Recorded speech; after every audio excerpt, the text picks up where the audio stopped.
policy, you would do it by legislation? Look, there is actually a lively debate inside the ISP community on many issues, but on this one, there are some who believe that if we were to go down this path, it should be legislative mandatory, because some believe that not everyone, if it was voluntary, would step up to the plate, and they would. You're missing my point.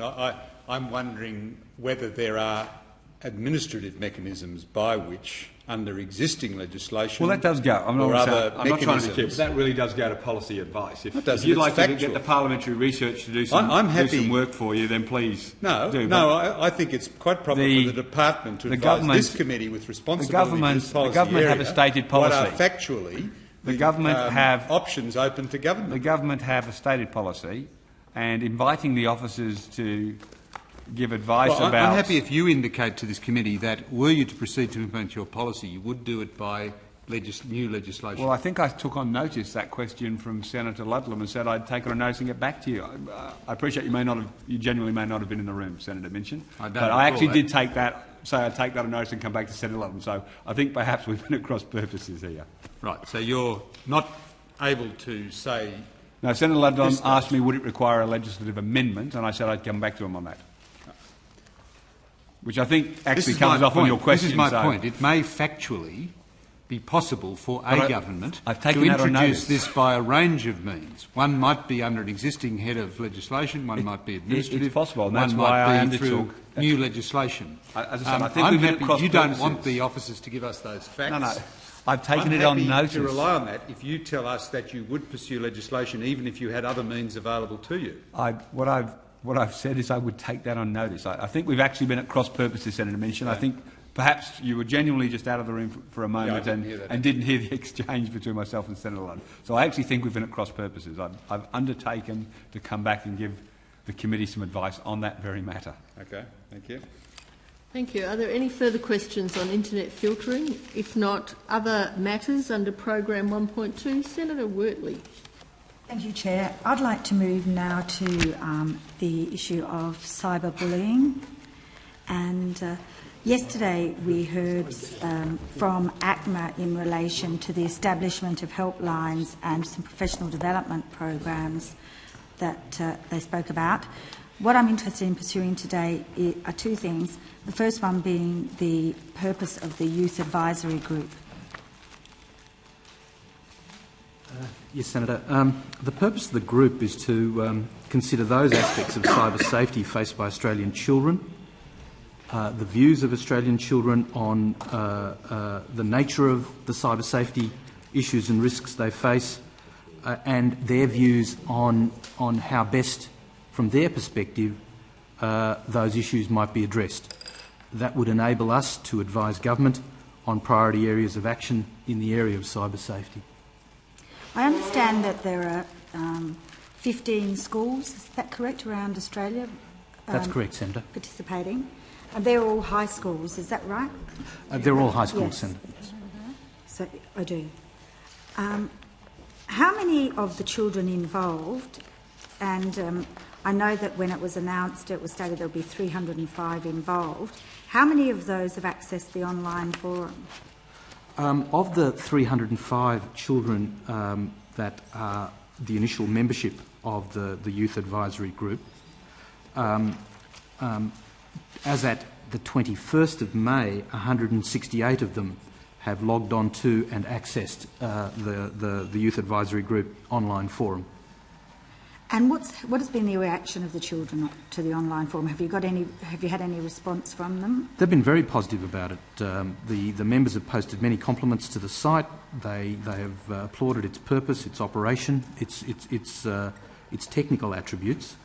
They're also positive about the way their advice is captured and consolidated, and then the opportunity through the use of a wiki, their ability to then refine that advice before it's finally presented to government. So is the forum moderated? How is this done if it is? The forum is moderated, but it is moderated after the postings are made.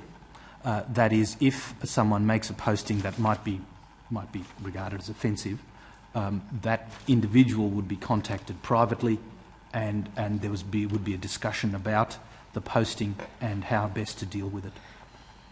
I understand that when it was set up that part of its role was to inform government. How's this taking place?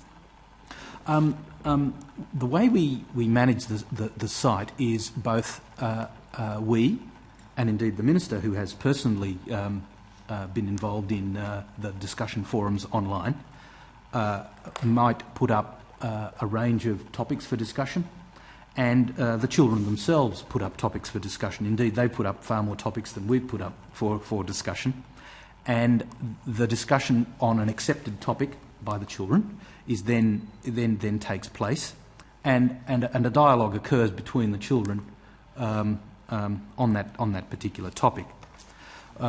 We would then, at the end of that, the discussion on that topic, try to compile the views that have been expressed. Having compiled the views, we would put that up on a wiki, and the wiki is then able to be modified by the children to make sure it reflects more accurately their own views. And once there is consensus amongst the children on that wiki, that then is provided as advice to the Minister. And in relation to that advice and what the children have put up, have there been any new ideas that have come up, or is it the information that we already There have know? been some interesting ideas put up by the children, and in particular they felt they would appreciate being able to discuss directly with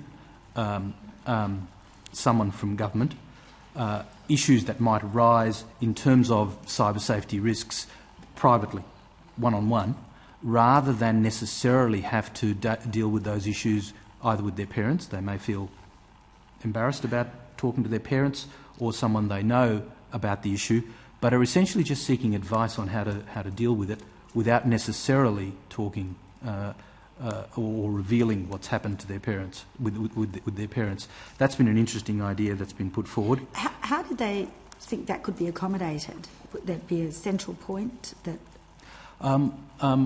They've come up with a variety of ideas on how that might be accommodated, and one means by which we've been looking at that, and we've been discussing with ACMA on that as well, is the development of an online helpline, and that's something we're continuing to explore. Thank you. In relation to, or in addition actually to the Youth Advisory Group, as I said, we've already heard from ACMA yesterday about some of the things that were going on with the establishment of helplines and some websites and professional development programs that they're running in schools and also with students and with teachers. What else is the government doing in relation to cyberbullying? In relation to cyberbullying, there's a range of measures that are being taken. I think firstly it needs to be recognised that youth and education agencies have the lead role in terms of cyberbullying risks. Law enforcement agencies also have a role where serious forms of harassment occur online. But we're able to also assist in this space, and there's a number of things we're doing. Firstly, as we've already discussed, the discussion on the YAG online forum is giving us much greater insights about the nature of cyberbullying that children are experiencing directly and how they think that might best be dealt with. We've also supported the development of a subcommittee of our consultative working group on cyber safety dedicated to cyberbullying. That committee comprises representatives from Commonwealth state education agencies who, of course, regularly meet on these sorts of issues, but also it includes child protection agencies and the online industry. It's interesting, the online industry is one that has been dealing with this issue for some time, but has not really had the opportunity to talk to Commonwealth state education agencies. So that's been an interesting opportunity for two very disparate groups to exchange views on an issue of common interest. We've been drawing more generally on the experience of the consultative working group, which has a wide range of members with a wealth of experience in relation to child protection and law enforcement matters. We're developing a survey of parents and teachers to obtain information on their experiences with cyberbullying and how they are dealing with these. The development of this survey will be guided by some recent research that we've commissioned and has also been undertaken elsewhere. Is that survey an online survey, or how do parents and teachers access it? We'll be running that survey as a telephone-based survey. We think an online survey of parents in this regard would not be the most effective way of going about it. We need to give parents who are perhaps not as familiar with the online world the opportunity to make input on their experiences with their children's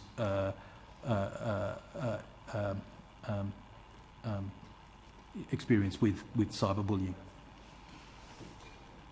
And finally, we're also examining some agreements that have been reached in Europe and the United States with the operators of social networking sites to gauge the benefits of those sorts of agreements for Australia and how we might benefit from a similar agreement here. The benefits of those agreements flow through to Australia in any case because many of these social networking sites are global.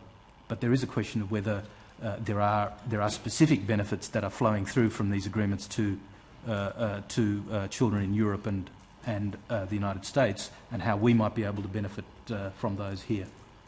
Can you tell us a bit about the research that the Edith Cowan University is carrying out? Edith Cowan, Professor Donna Cross, has conducted for us a very extensive literature survey on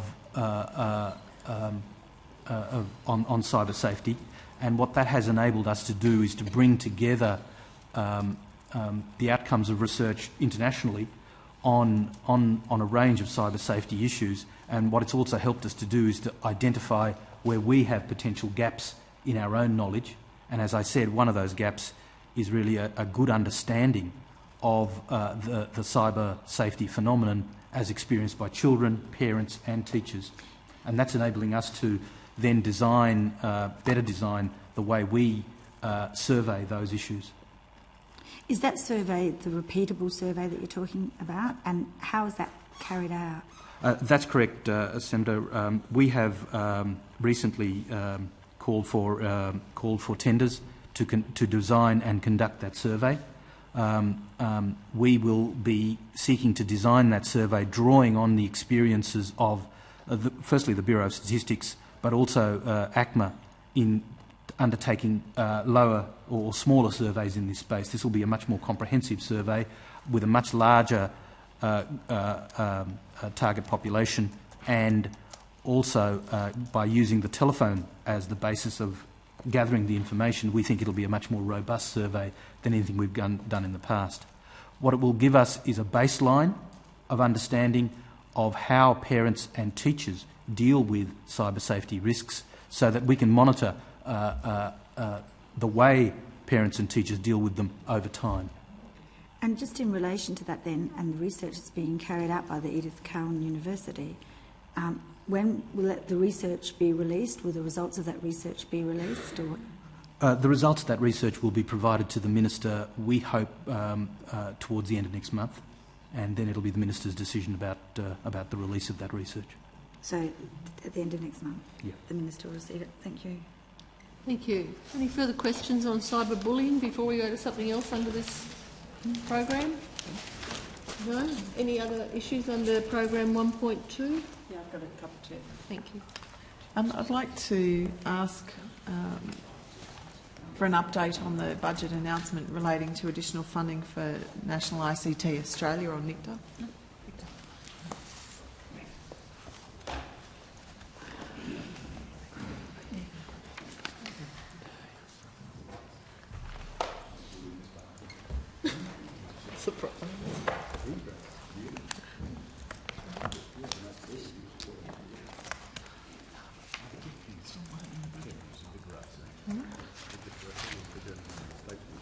James Cameron, First Assistant Secretary, Regional Strategy, Digital Economy and Research Division. Senator, in the most recent budget, the government announced further funding of $185.5 million over 4 years to 2014 and 15 for National ICT Australia, or NICTA. This provides... Sorry, can you speak up a little, please?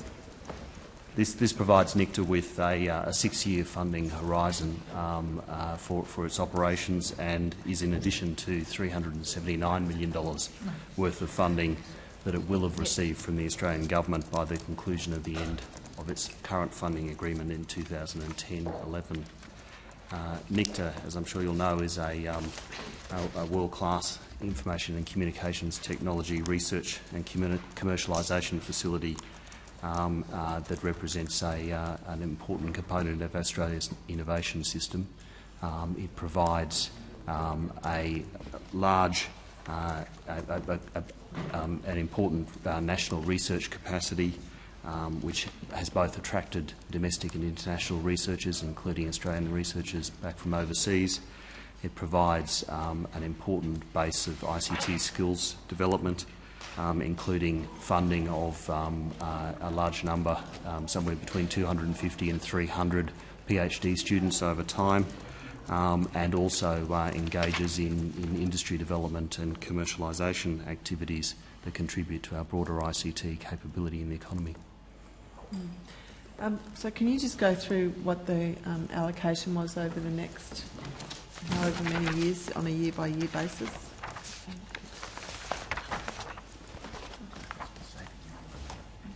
NICTA's funding for the remainder of its current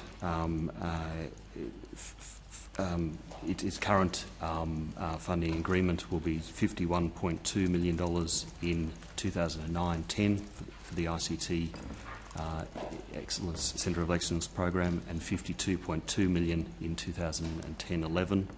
For the years covered by the funding commitment announced by the government in the most recent budget, there is $50 million in 2011-12, $47.5 million in 2012-13, $45.1 million in 2013-14, and $42.9 million in 2014. For all of those years, the funding is jointly provided through the DBCDE portfolio and also through the Australian Research Council, split 50-50. Split 50-50. That's correct. Oh, thank you for that. As far as the function and operation of NICTA, one of the areas I've always been interested in since its very creation was its capacity to commercialise the technologies that it researches and develops. Can you tell me how that is proceeding and the relative successes of NICTA in commercialising their new ideas? Of course, Senator. NICTA's commercialisation activities and its commercial engagement generally covers a range of areas, possibly the highest profile of which is its spinning out of companies to commercialise some of the technologies it's completed. Over recent years, NICTA has created 4 spin-out companies, which has developed around about 60 jobs in Australia, and over the coming years they expect the number of Australian jobs to be created from those spin-out companies to increase to somewhere over 100. NICTA also achieves a range of cash and in-kind contribution from commercial partners in terms of its joint research activities and also some contractual research activities. For the period from 2003 to 2012, it estimates it will have received cash contributions of around $16 million and in-kind contributions of around $30 million from commercial partners. It engages with a range of different commercial organisations, including IBM, Ericsson, Qualcomm, and as international companies, but also Australian companies such as Pavement Management Services, which is a company that engages in mapping and roadside technologies, and also CEA Technologies, a local business.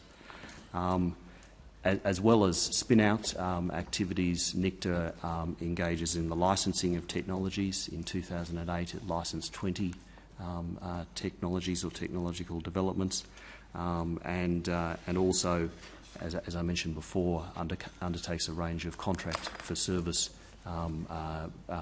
activities for various organisations, including government organisations such as Centrelink, but also commercial interested parties. Thanks for that.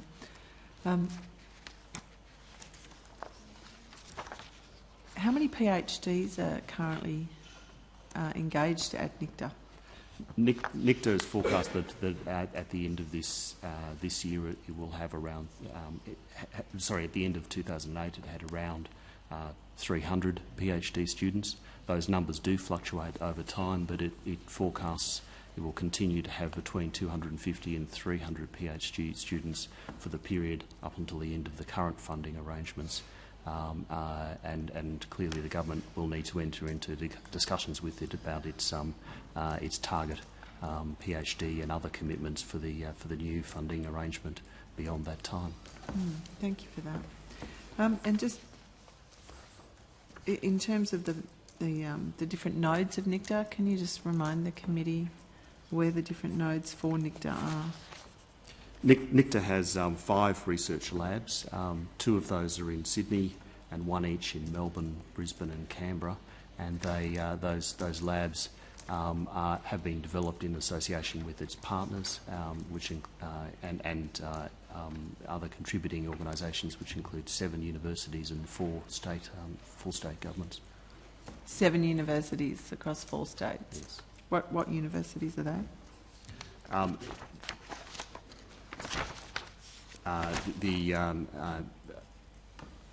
going on memory here, Senator, but University of Melbourne, University of Queensland, University of New South Wales, Australian National University, and I would have to get back to you on those. Yeah, that's fine.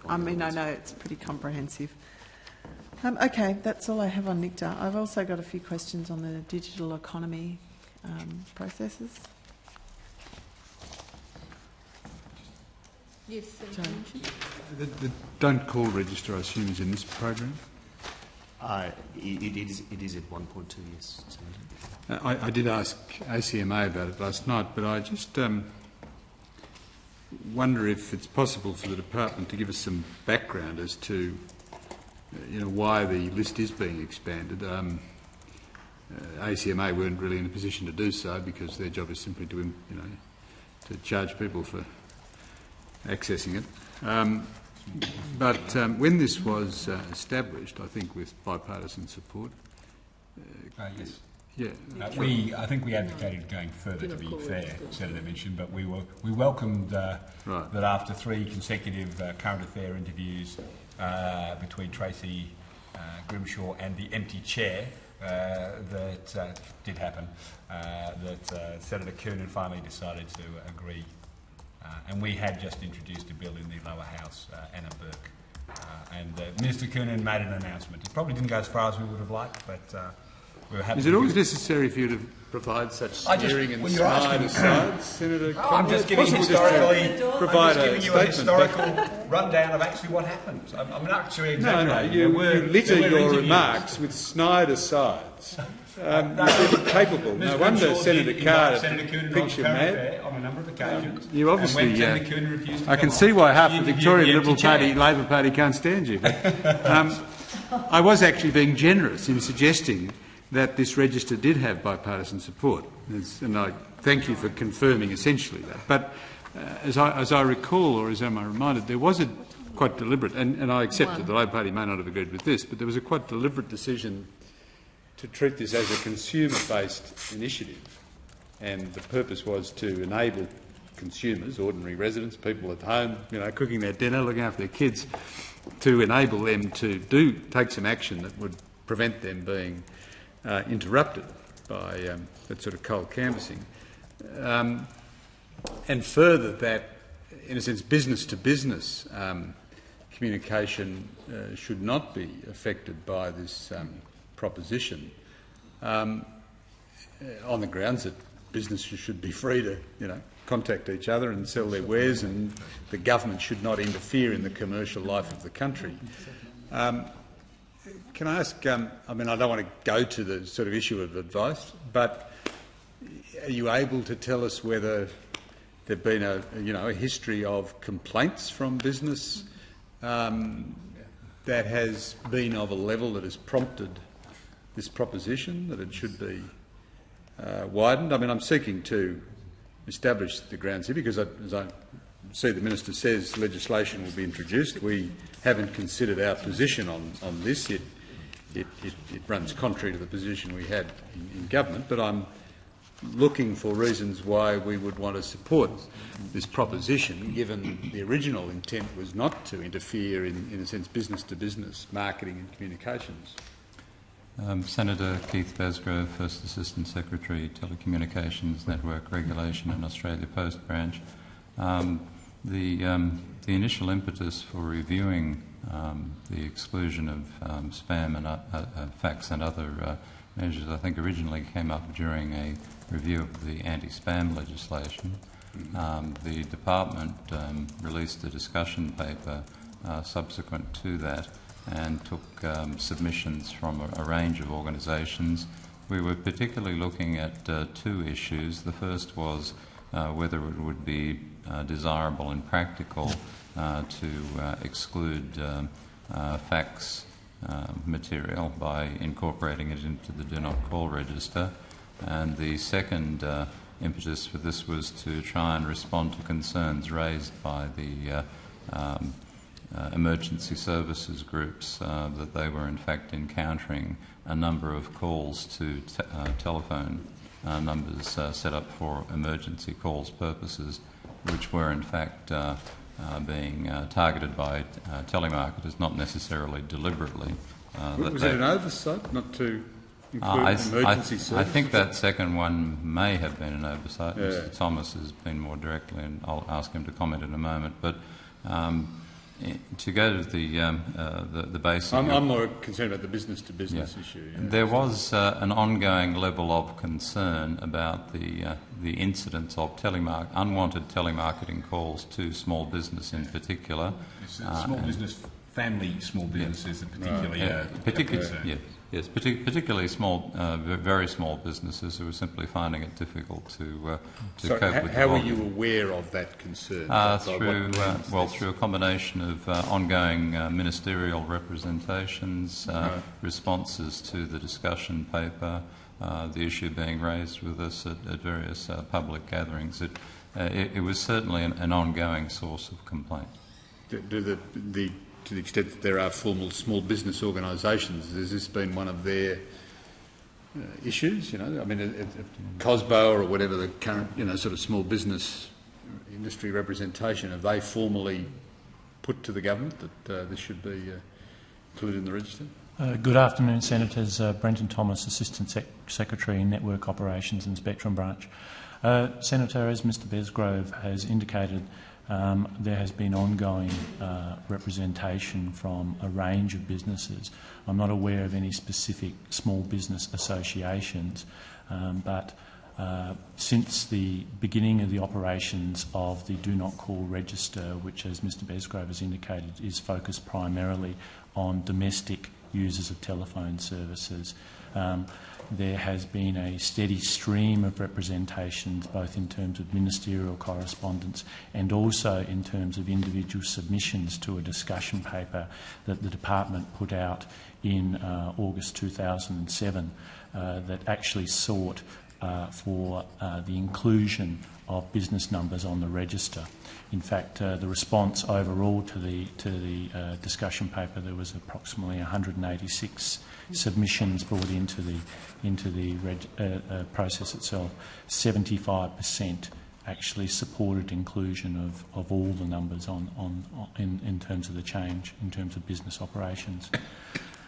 So in response to that, it was very, very clear that there was a very large percentage of businesses that wanted to list their numbers on the register. As the Minister has indicated, it was particularly small businesses, and particularly in relation to fax numbers. A number of small businesses were writing to us complaining about the fact that their fax machines were losing paper, were losing toner, they were losing time, because obviously this is a very important part of their business. And they were very important. Fax still is, actually. Yeah. Absolutely. The exchange of documents is very, very important to their business. And there was clearly a number of fax marketers out there that were taking advantage of this, and their services were unwanted by these small businesses. And so, therefore, in response to the discussion paper in 2007, the government made a decision to actually include both business numbers, fax numbers and emergency service numbers in the Do Not Call register. And what, if any, concerns have been received by the Minister's Office or the Department since the budget announcement about this? Yes, Senator.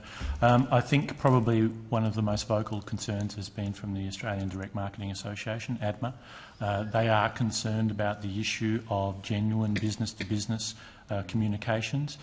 In fact, in our discussion paper, we raised that as an issue back in August 2007 and sought to input on that.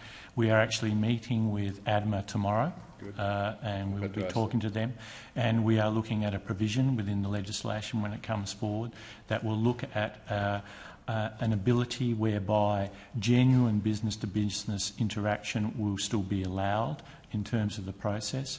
Of course, it's going to be difficult to determine what is an unwanted call compared to what is a wanted call compared in terms of a business operation. We're looking at an arrangement whereby we'd look at a relationship that might exist between a business operation and the potential telemarketer or a fax marketer, and we'd be looking at definitions that establish some sort of genuine relationship. And then perhaps in addition to that, we might also offer some sort of arrangement whereby the person receiving the call may actually still have the power to say, no, I do not want you to call me again, and actually withdraw consent on an individual basis. These things we need to work through in the finalisation of the legislation.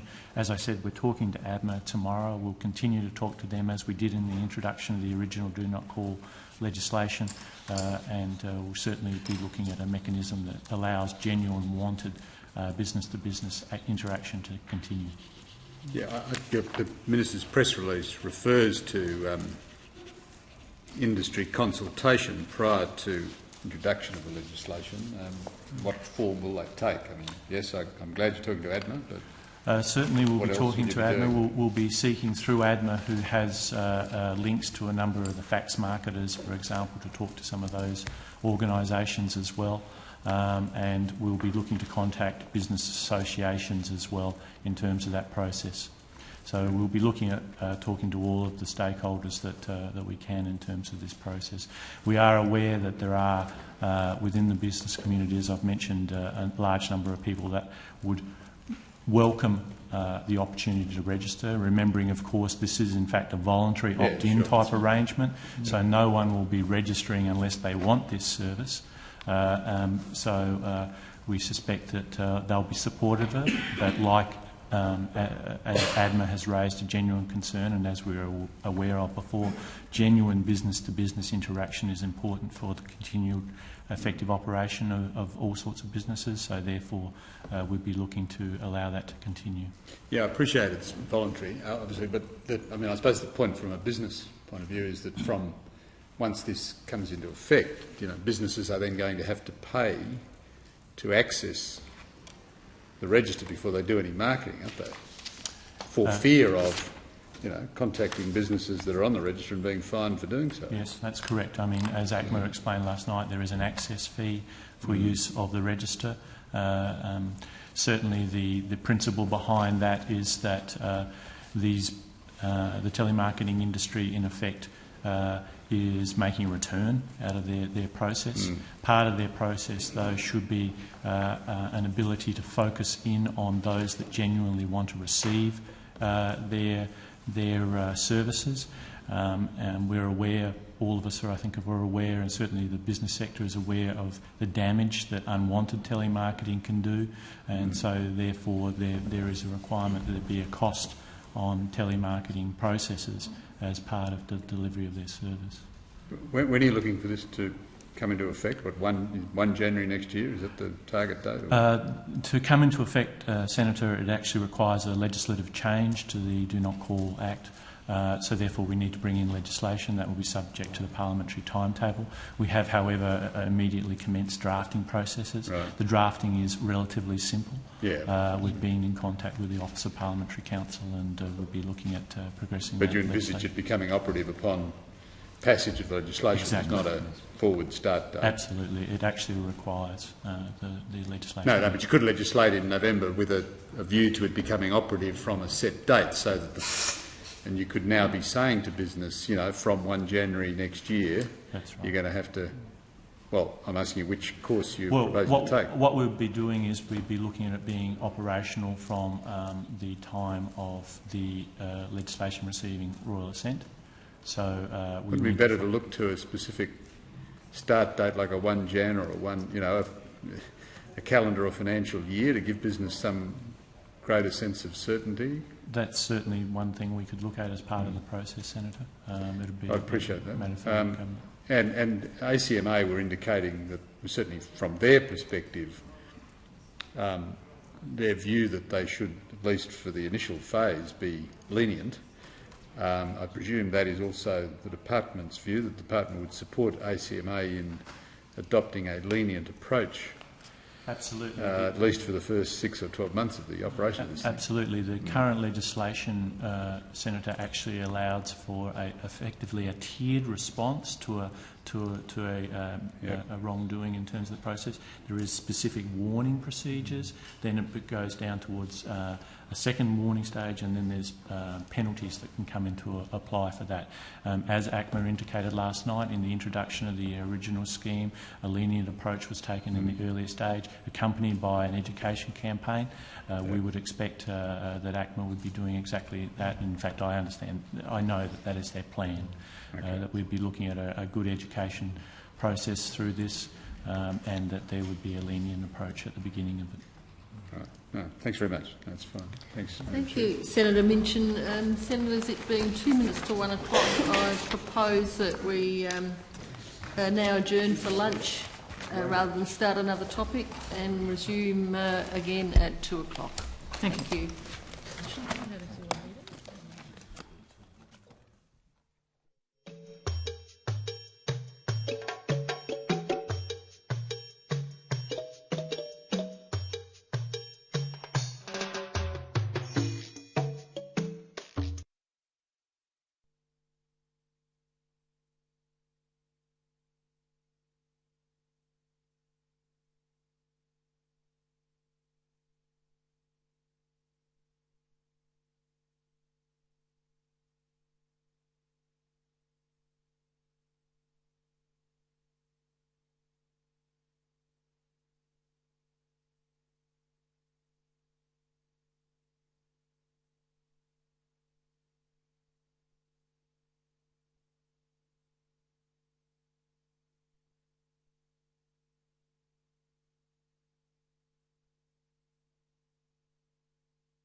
Thank you.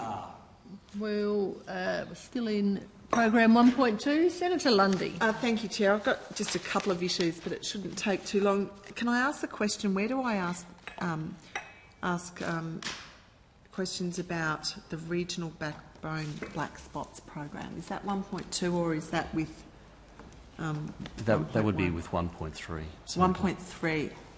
Okay. Well, that's easy. I'm sorry, 1.1.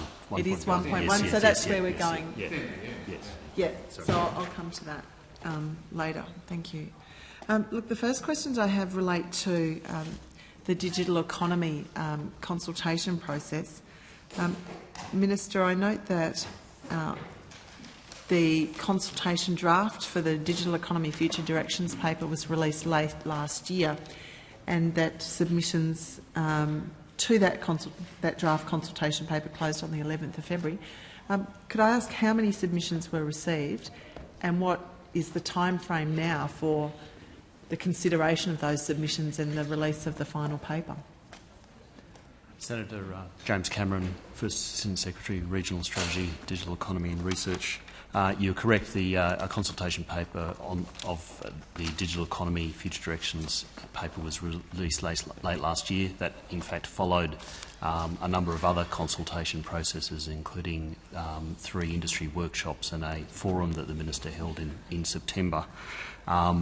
Over 110 submissions were received by the Department in relation to the consultation paper. All of those submissions, with the exception of a small number where the submitters requested that confidentiality, have been put up on the Department's website. The Department has been carefully reviewing those submissions, and subject to the decisions of government, we expect that the final Future Directions paper will be released in the middle of this year. In the middle of this year? Yes. Yeah. As far as the online forum that was conducted, what sort of activity can you report that occurred on the blog associated with that online forum around the Future Directions paper? Senator, a blog was run for a 3-week period in December of last year. During the course of that, I think it was a little less than 3 weeks, but during the course of that blog, 2,456 comments were received in relation to a number of subject topics that were put up over the course of the blog. Again, those comments covered a large range of issues, and the comments made have been another useful source of information and commentary for the purposes of the Future Directions document. So, and were there any other sources of information? You've mentioned 3 industry forums, 3 industry consultations, the online forum and associated blog, the submissions. Are there any other resources you're drawing on? Senator, they were the formal consultation mechanisms. The Department has... We had the 3 workshops, and then we had the broader forum that brought together the work of the workshops. That wasn't just an online forum, there was an actual forum as well. That's what I thought. Yeah. But clearly the Department continues to engage with interested parties and industry associations as we work through the sorts of issues that have been raised through each of those formal processes. Yeah, I'm interested to explore that further. For example, for groups or organisations or even individuals who have ideas about how to progress our digital future, and I should say that I conducted such a forum myself called Public Sphere, and I wanted to get an idea from the Department or indeed the Minister, what's the best way to forward those ideas to your office to form part of those considerations, and what sort of processes or formats are you looking for those ideas and I guess input in? You can start and I'll follow up if you like. Senator, the Department would welcome continued engagement from interested parties on these issues in the future. I think one of the key points about the digital economy is that it is highly dynamic in its nature. The way in which it is transforming people's engagement with technology in their social lives as well as their economic lives is something which is evolving quite rapidly, and we recognise that it's important for there to be an ongoing discussion, and the Future Directions paper is written and is conceived as the beginning or part of the beginning of an ongoing process of conversation. We would welcome people approaching the department directly or the department through the minister with written ideas or with the opportunity for us to meet with them and talk through those sorts of ideas. And clearly, if relevant, we can incorporate them into the Future Directions document, or they can be part of the ongoing work of our engagement on these issues. Mm-hmm. Yeah, look, could I endorse what Mr Cameron said? We welcome all input, and congratulations to everyone, including yourself, Senator Lundy, for organising forums. We welcome absolutely ongoing participation. With the incredible speed with which technology and ideas are developing in this sector, we must remain in contact regularly with the sector. We try and meet as many people as we can. I'm sure we don't meet everyone who would like to meet us. There's only so many hours in a day. But with all the technology, our blog, the departmental websites, the reorganisation of the department, which I think should be noted, to give a greater focus to the digital economy area. We're very keen for all of that input to keep coming in through yourself, my office, the department, any way that people can. No, thank you for that. I think it's obviously, I think it's a really important opportunity, particularly with the prospects of the NBN. I know there's a great deal of interest with people preparing for a high bandwidth environment and really wanting to optimise what it means. Can I ask the department, perhaps, or yourself, Minister, to outline how you just mentioned restructuring the department to put a greater emphasis on it? Can I get you to just to outline that briefly and give details about who the contact point or where the contact point would be within that area of the department for these ideas? Sure, Senator. As earlier in the hearings, the Secretary and I indicated the department's being reorganised into three broad program groups, one of which is a group identified as the Digital Economy and Services Group, which establishes two divisions that will focus on essentially the services delivered over communications networks, which in this day and age is increasingly being fundamentally over broadband networks. That group will focus not only on some of the broad and high-level policy issues associated with the evolving digital economy, but also administers and delivers a range of program initiatives designed to facilitate access to broadband services and facilitate more innovative use of those services. And in fact, there's been discussions of some of those programs like the ABG, Digital Regions Initiative and NICTA during the course of the hearings this morning. That reorganisation does bring together the range of parts of the department that deal directly with the service layer of a converged world which essentially is the digital economy. In terms of the Future Directions document, my division has primary responsibility for driving that process, and Mia Garlick is the Assistant Secretary who will, as of Monday, be heading up our Digital Economy and Convergence Strategy branch.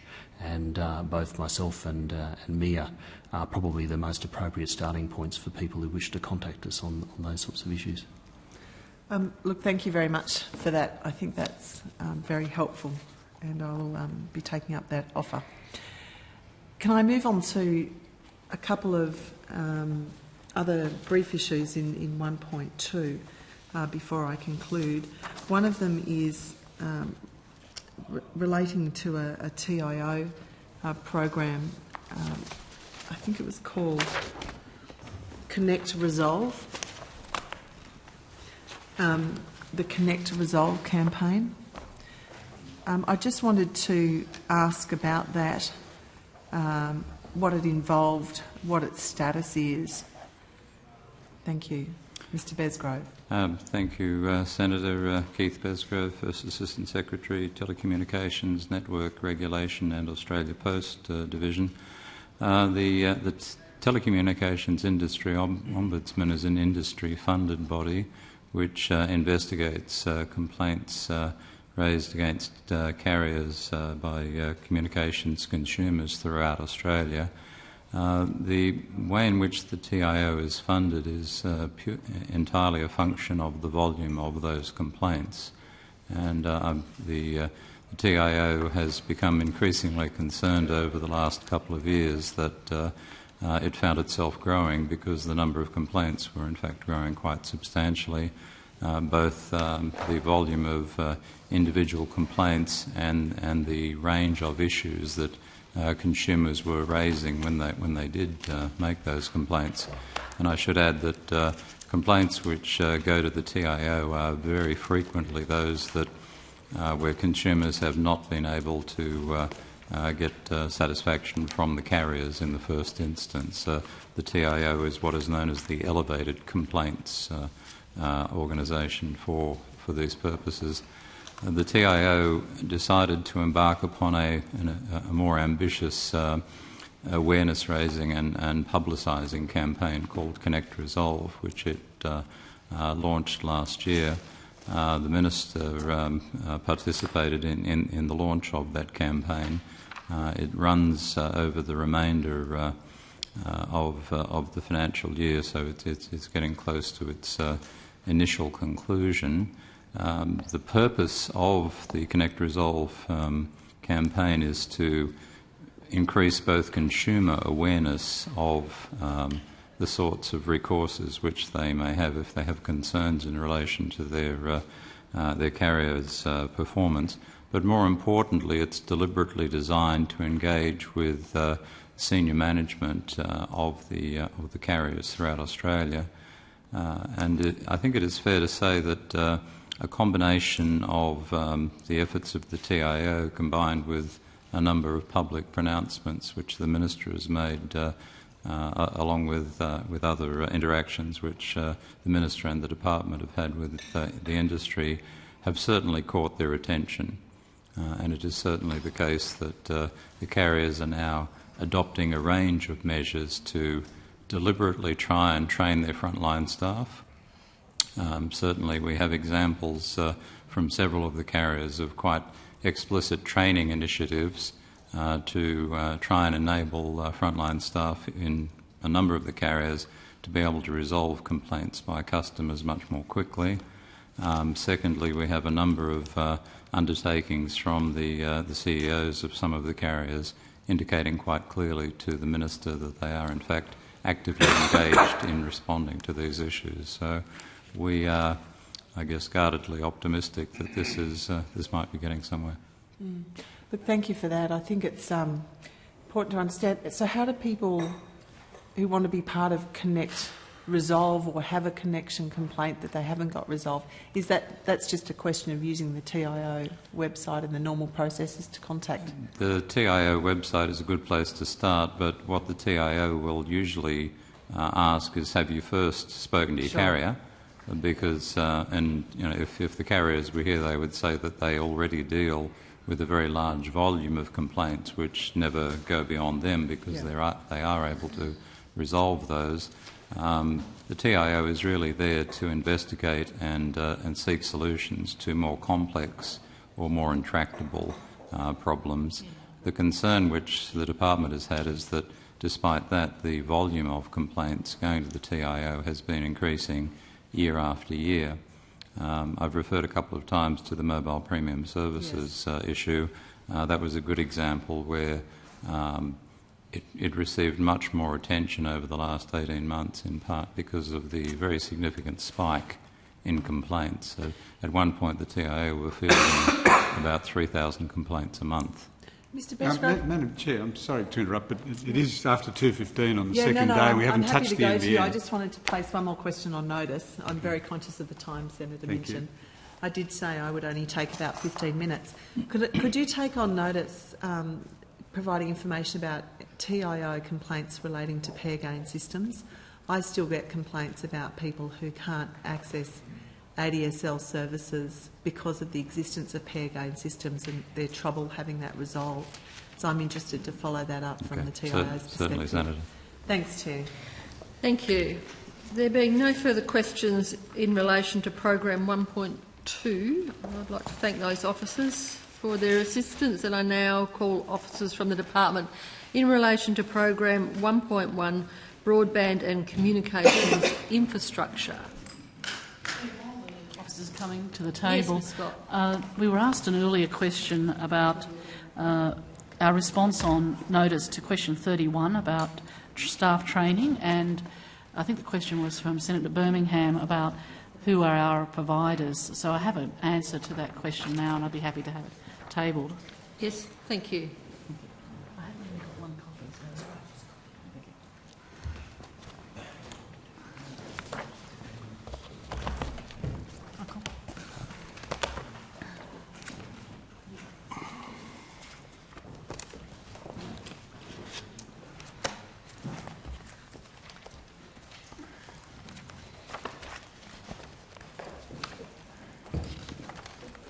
Okay.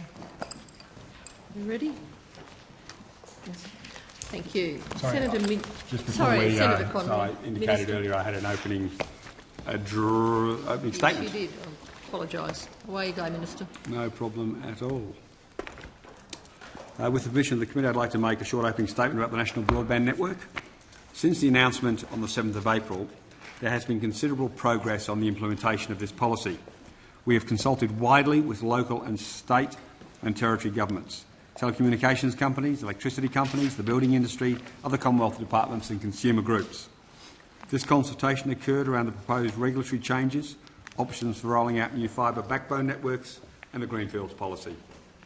In total, the department has had more than 70 meetings with people interested in the National Broadband Network policy. We have established a new company. We are well advanced in recruiting a lead advisor for the implementation study, entered into negotiations with the Tasmanian Government to build a broadband network in that state, have released a discussion paper on regulatory reforms and received more than 60 submissions for the regional backbone program.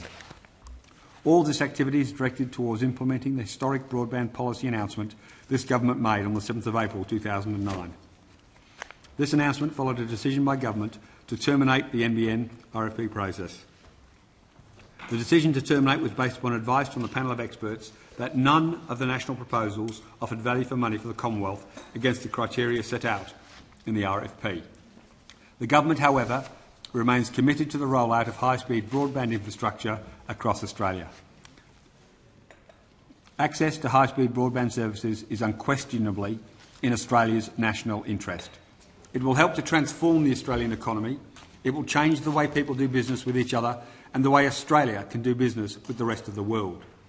In a broader context, I draw the committee's attention to a recently published OECD report entitled The Role of Communications Infrastructure in Investment in Economic Recovery. And I believe Senator Minchin may even have put out a press release about this very same report. Among the points made by the OECD are that the effects of telecommunications investment will have a long-lasting impact on the economy, which will lay the foundations for future growth, while acknowledging that they may take years to develop. The government policy should focus on 4 interrelated goals: improving last-mile connectivity, using government investment to increase competition, not entrench existing operators, stimulate innovation and growth, and increase social benefits by extending broadband into rural and remote areas.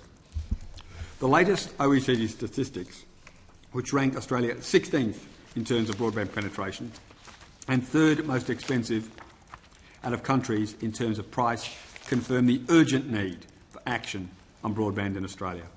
The deployment of a high-speed broadband network will stimulate the economy, provide jobs for many thousands of Australians, and there are also major long-term economic and social benefits. This is the right decision for Australia. From a technological perspective, we are going to use the best available technologies for the circumstance.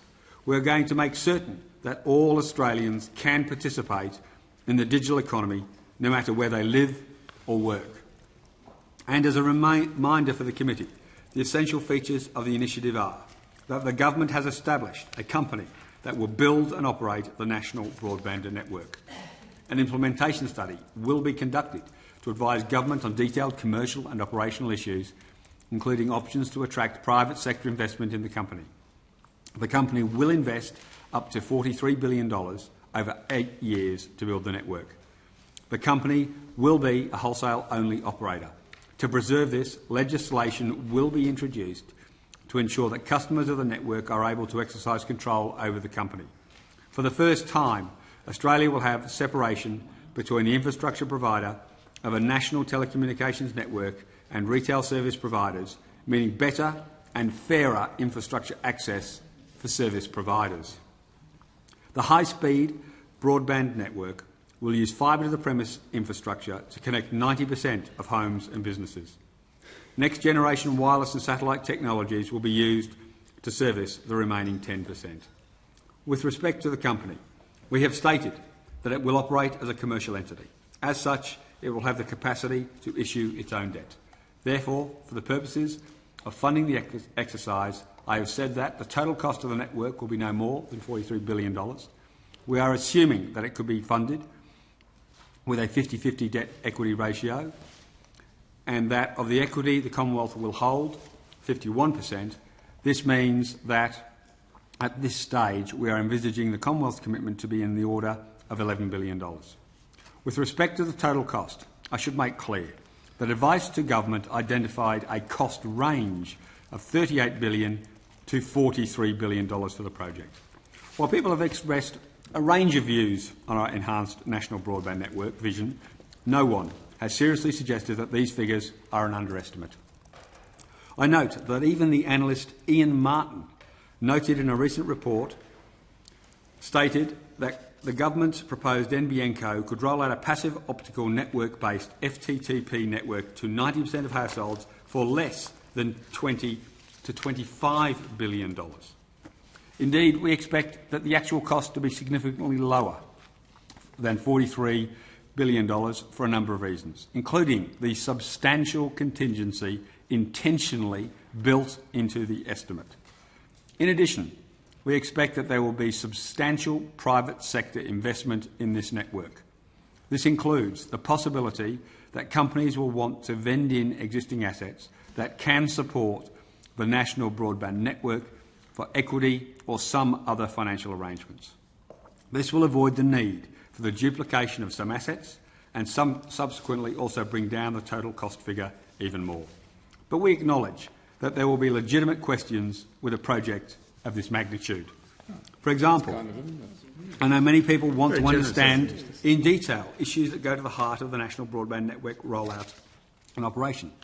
Issues like the precise configuration of the network, the prices that will be offered, future take-up rates, and the design and specification of access services on the FTTP network. Thank you. I understand and welcome the level of interest and debate that the national broadband network is attracting. I also recognise that consideration of these complex issues, amongst others, will be fundamental to the success of the network. That is why we are undertaking detailed implementation study to establish the solutions and parameters for the project. What is clear is a near unanimous view that access to high-speed broadband is a good and necessary thing for Australia. It is a good thing for the economy. It is a good thing for communities. It is a good thing for all Australians.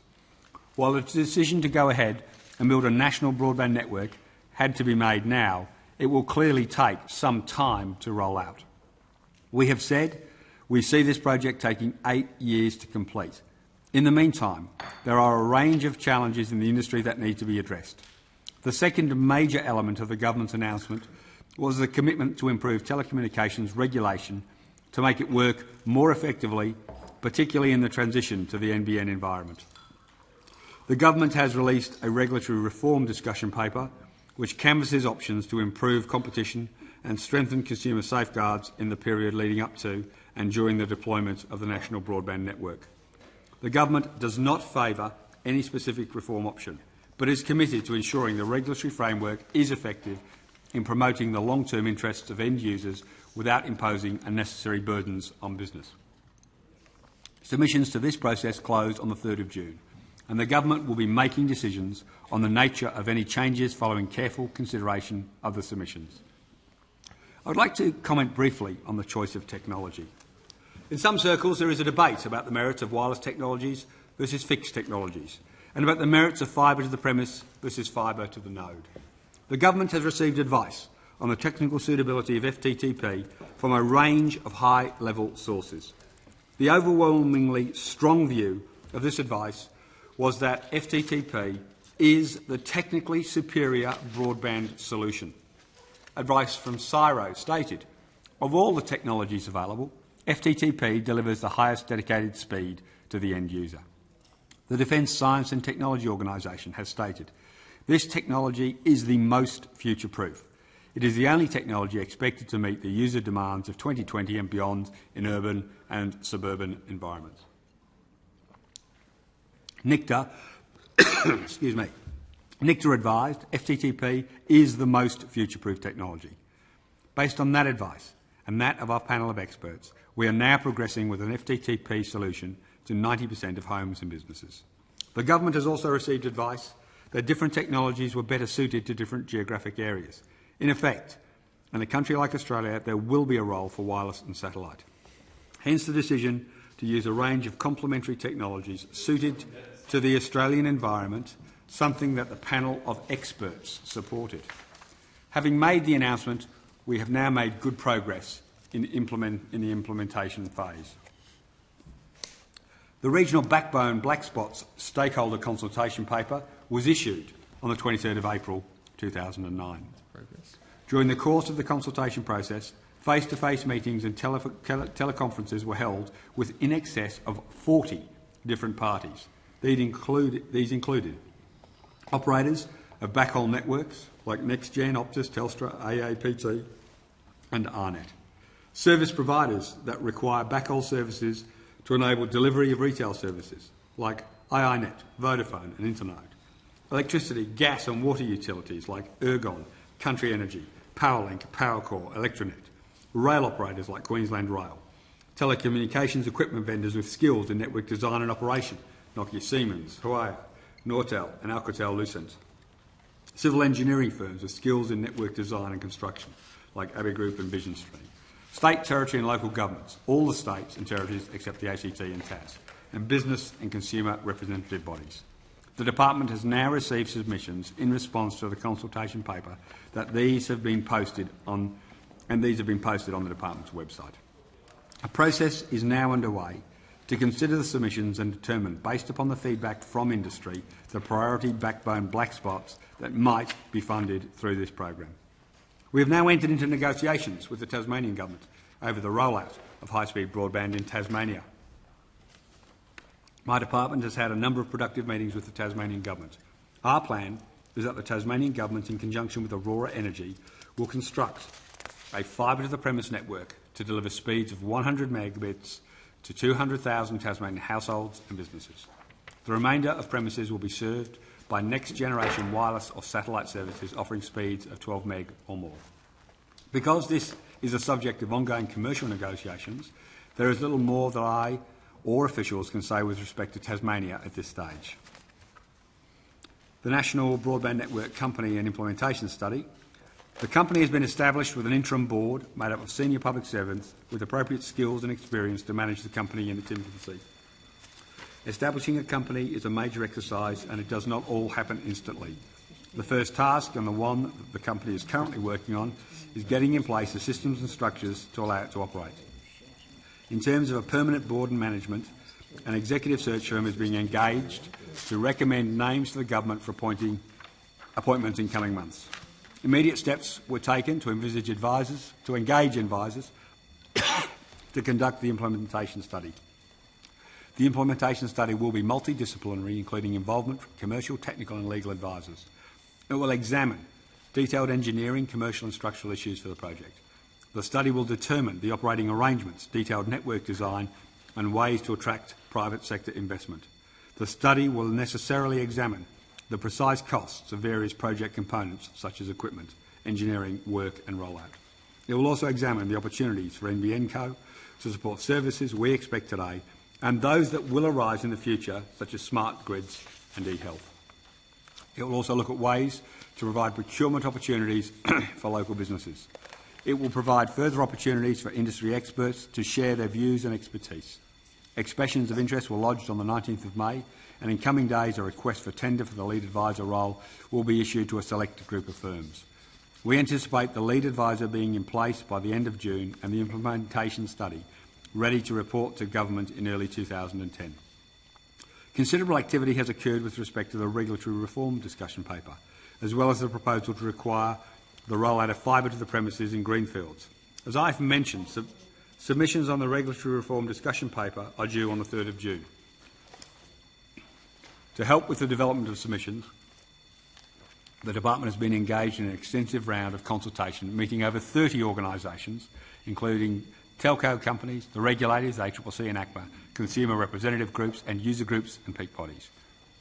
With respect to the decision to require all greenfield estates to use fibre to the premise technology from 1 July 2010, again,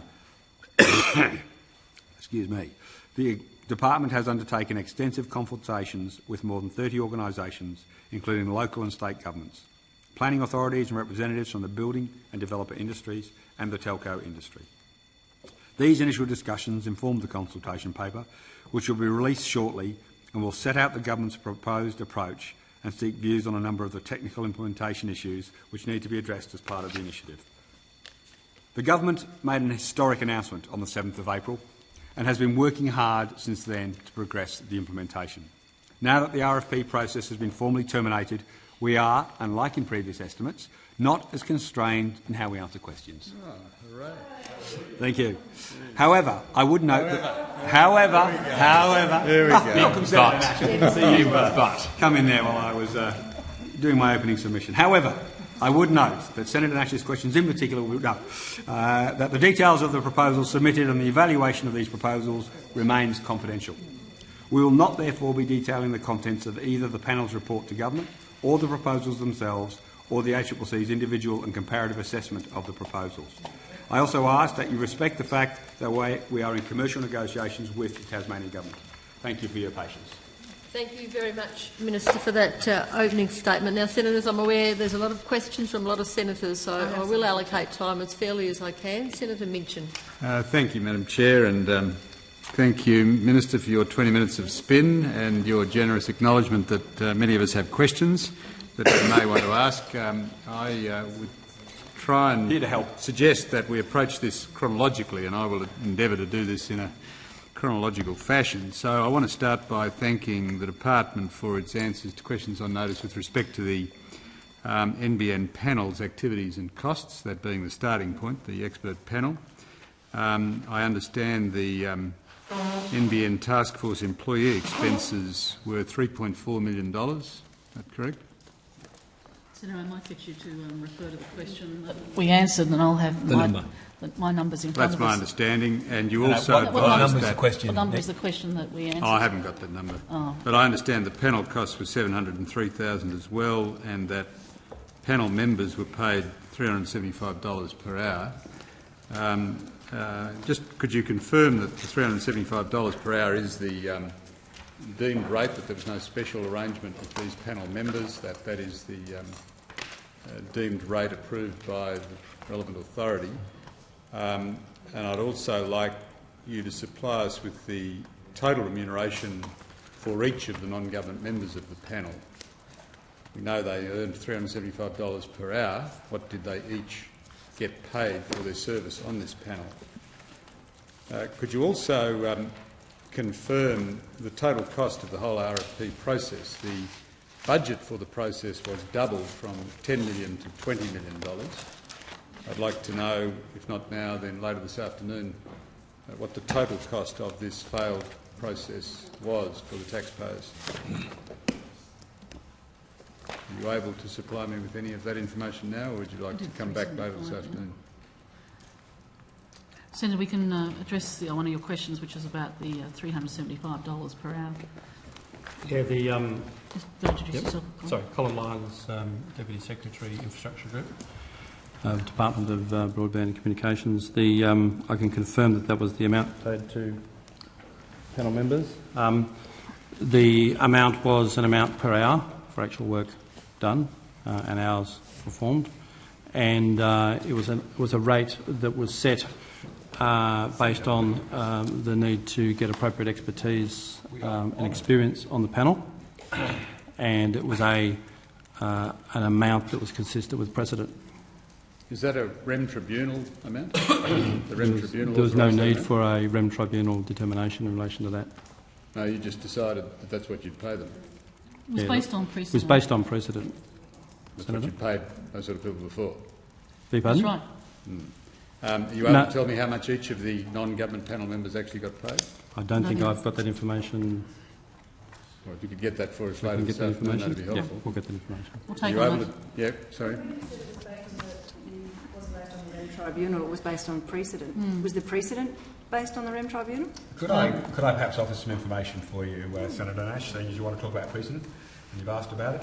The sale of the third tranche of Telstra, and we looked at these issues when we were making this determination, which is why it's relevant to your question, that took place under Senator Minchin's watch, was a $15.4 billion transaction with a sale cost of $204 million. Other issues we took precedent from were Phase 1 of the airports project in Melbourne, Brisbane and Perth, which were $3.3 billion transactions with an operating budget of $58 million. Phase 2 of the airports project. For advisors somewhere in I'm sure I'm this going to get lengthy there. I'm list sure I'm of going to get figures? there. Because, well, are you going to get I'm there? sure and could I'm you going to perhaps get stick there. to it? If you would allow me to finish my question. Aside from anything else, each of the things you're talking about are things that actually resulted in an outcome, no, which is fun. And you might as well tell us the sale cost for Qantas and the Commonwealth Bank, Senator Conroy. Well. Can we stick to the RFP? No, I'm sorry, I'm talking about the precedents by which we considered these issues, Senator Minchin, which is exactly the question Senator Nash was asking about. it was a very Phase 2 of the airports project was a $730 million transaction with an operating budget of $35 million. And that's for issues to do with projects that never went ahead. Medibank Private, it may come as a surprise to you, Senator Birmingham, you probably weren't in the Parliament, perhaps you were. Senator Minchin held a number of inquiries into this, and the scoping study costs of that were, let's see, $853,000, I think, or something of that magnitude. In order to get a return to the government and not waste $20 million. Australian Submarine Corporation never went to sale. $2.2 million. I've got at least half a dozen consultants that you've paid at least that much to each out of this process, Minister, so I wouldn't start throwing around too many of those figures. I'm happy to keep doing comparisons as much as you would like, but I'm responding to your interjection about things that never happened. Well, Medibank Private's IPO never happened either. How about Senator Nash's question Senator Minchin was still more than happy to spend hundreds of thousands of taxpayers' dollars on this matter. But perhaps the department may have some further information that Mr. Lyons, I think if you could, in due course, supply us with some precedents for the hourly rate, and we can give you that. We'll give you that. The panel of experts under the previous government was paid the same amount. Good, that's fine. And as I asked for the total amounts paid to each and the total cost of the RFP process, was it 20 million or some lesser sum? Now the report itself, the government released 1 and a bit pages of observations. Can I ask how long the report actually was? Ms Scott, you're actually the chairman. How long was the report? I think it was about 800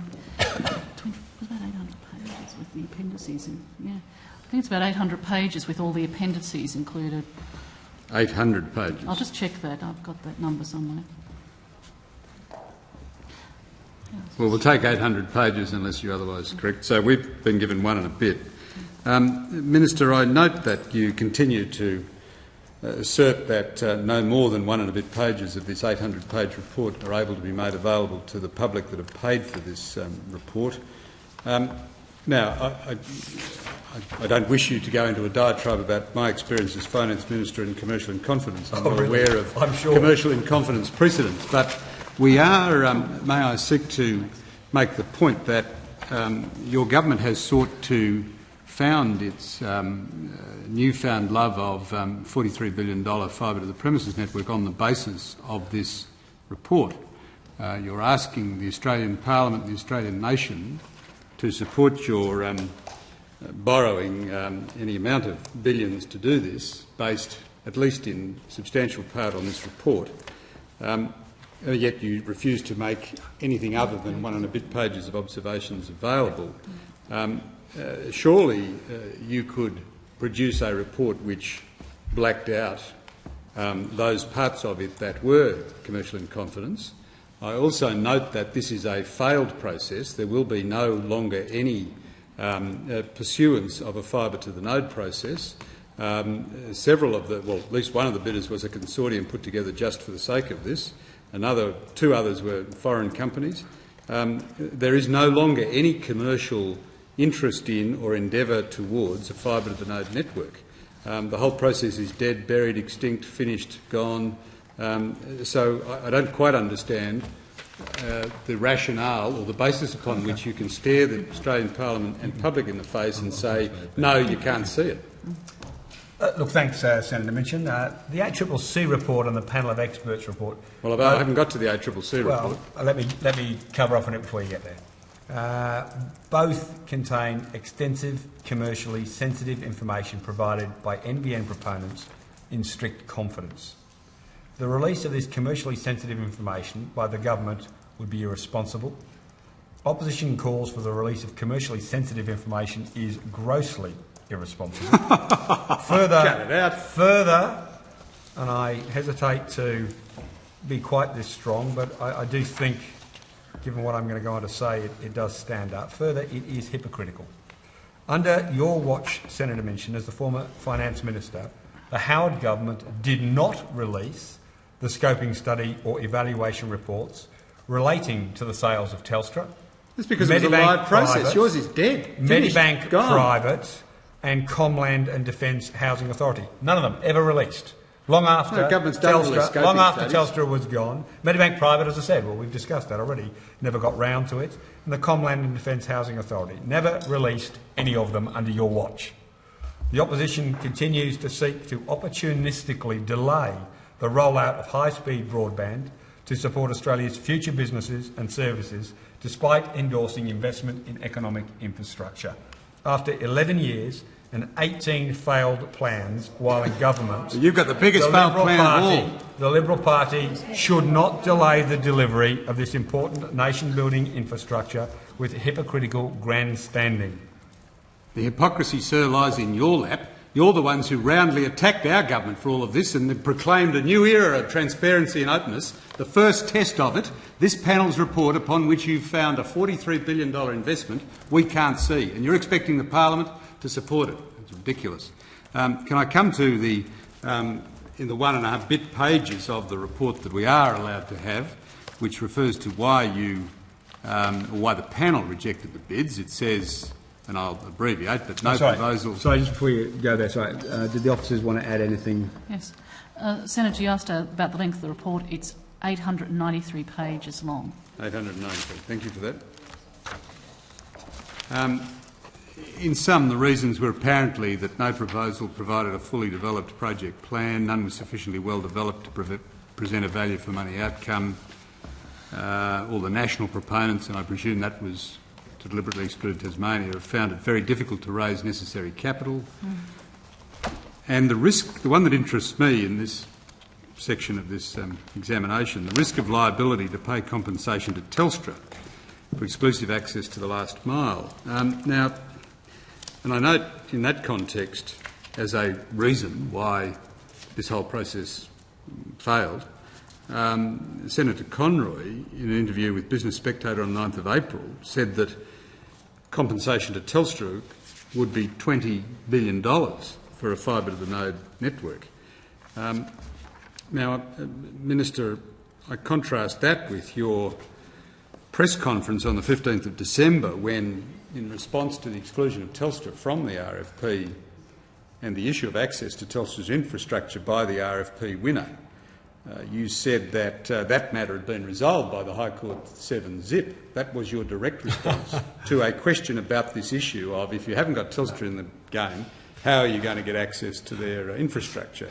Now, that was fair enough for you to say that in December, but now that you've abandoned this bid and stated as one of the 4 reasons which we're allowed to see, and one that you have put enormous capital upon, this issue, and it seems to me, may I say, that the basis for you abandoning your election policy is that you seem to have determined that the $10 to $15 billion for a fibre to the node network would have to be added to this $20 billion which you've pulled from somewhere as compensation for Telstra, and that's not far short of the $43 billion for a fibre to the node network, and therefore you might as well proceed with fibre to the premises. That seems to be the basis upon which you have proceeded. But as I say, that totally contrasts with your previous attitude to this issue of access to Telstra infrastructure in your citing of that High Court case, which I have read, where the court found 7-0 against, which you quote. Could you just... I'm happy. I'd like your explanation for why you distinguished why you cited the High Court case then, and how you can now distinguish that case and assert that you would have to pay Telstra compensation, that it could amount to $20 billion, and the basis upon which you do so. Yeah, look, thanks, Senator Minchin. I think, unfortunately, you're confusing two issues, and I know the officers would like to add further. The High Court resolved 7-0 that an access regime is in place. What fibre to the premise, the fibre to the home, faced the real risk of was an acquisition of property, not an access to property. And they're substantively different propositions. Fibre to the home. Fibre to the node versus fibre to the home. Yeah. You started me off, Senator Minchin, the fibre to the node proposition. So I suspect that the two issues that you're trying to conflate together are actually very, very different legal issues. One is about an access regime that the High Court has clearly identified 7-0 in a case that Telstra themselves took, trying to strike out the access regime, said access to Telstra's infrastructure 7-0. But to physically cut the copper would be to take possession by bringing across Telstra's customers onto the new network, was an acquisition of property, potentially. Now, I'm hoping I've done justice to some legal issues there, but if Mr Lyons would like to add further, I think we'll invite him to. Senator, what the Minister said is substantially correct, and so the comments that I want to provide are just additional comments, go to the more general nature of your question. First of all, in terms of the issue of compensation, it's probably worth bearing in mind that the request for proposal gave proponents the opportunity to put forward innovative proposals. They weren't limited to being fibre to the node proposals. There could have been a combination of fibre to the node and fibre to the home, or there could have been fibre to the home. Secondly, even within the context of fibre to the node, there was a potential capacity for proponents to put forward innovative proposals that didn't raise the same concerns about compulsory access to Telstra's lines and its customers, and which didn't transfer financial risk to the Commonwealth in the same way as the proposals did. Thirdly, there's a range of factors that were considered by the panel in coming to a view about whether proposals delivered value for money, and no one factor was necessarily conclusive. Fourthly, in terms of any estimates about fibre to the node compensation, that was an issue that was subject to legal advice to the Commonwealth, and it wouldn't be appropriate to discuss those estimates. Well, Senator Conrad, where did you get the $20 billion figure from? Look, I think if you picked up any newspaper, you would find constant speculations from eminent lawyers and analysts. One even suggested the compensation figure could be as high as $80 billion. I wouldn't suggest that they were one of the more eminent contributions, given that was probably twice the share capital of Telstra, certainly at the end of the process. It could conceivably be less than twice the capital at the beginning of the process. But those lawyers are loath to try and predict a High Court judgment and compensation. But certainly if you looked at any of the informed comment in the newspapers, any advice you talked to people in the industry, any lawyers you spoke to, they would all tell That's you... where you got the $20 billion figure from. Those sorts of figures could be kicked around. Did you receive advice to the effect that compensation would be $20 billion?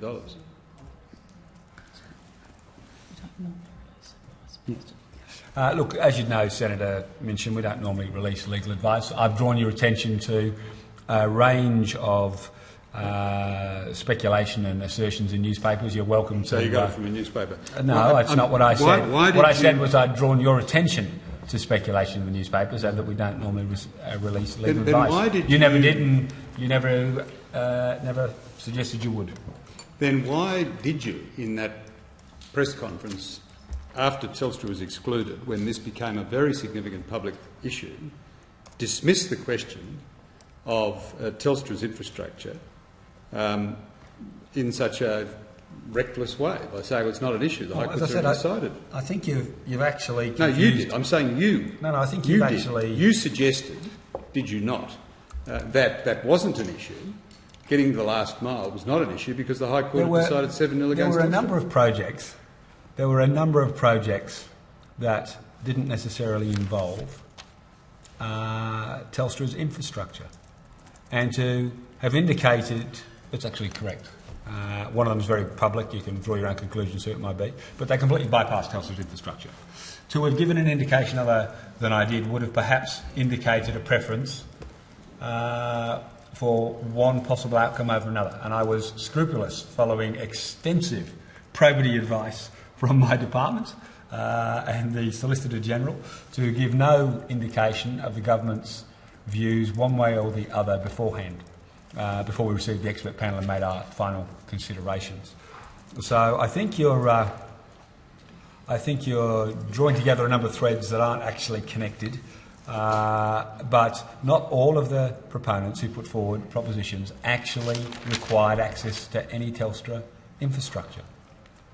Then why does the panel make such an issue of the risk of liability to pay compensation to Telstra for exclusive access to last mile, which seems to be one of the key reasons why your fibre to the node proposal has died a death? Well, they probably reached the conclusion that all of the propositions that had been put forward didn't represent value for money.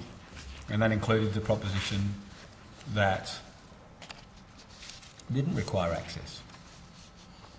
So, but in your public statements since, you have made it clear that this $20 billion compensation was a very big factor in your decision to go to fibre to the premises. Well, first, I invite you to find anyone who suggested that the figure would be less. I invite you. If you can produce a law... You can't have it both ways. You can't say that that the issue of compensating Telstra wasn't an issue. On the other hand, it was the issue. No. Which one is it? In the process leading up to receiving the expert panel, as I'm sure you would understand, I wasn't going to speculate on any of the matters surrounding access to Telstra infrastructure.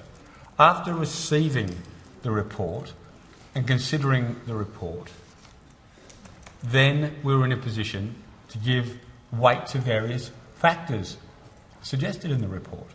And what I've said subsequent to our announcement was this was one of the factors. But certainly, I'm sure my probity officer would have had a heart attack if I started talking. I'm talking about your Business Spectator interview after the event. Yes. Where you clearly... No, but you're trying to get me... You're trying to suggest that because I didn't say it in the middle of the process, that there's something untoward. No, I've moved on what I'm to your saying remarks. to you is that during the process, and you're drawing from a press conference that I held during the process, you're trying to suggest that this was inconsistent with what I said subsequent to the process. That's exactly what you're attempting to do, Senator Minchin.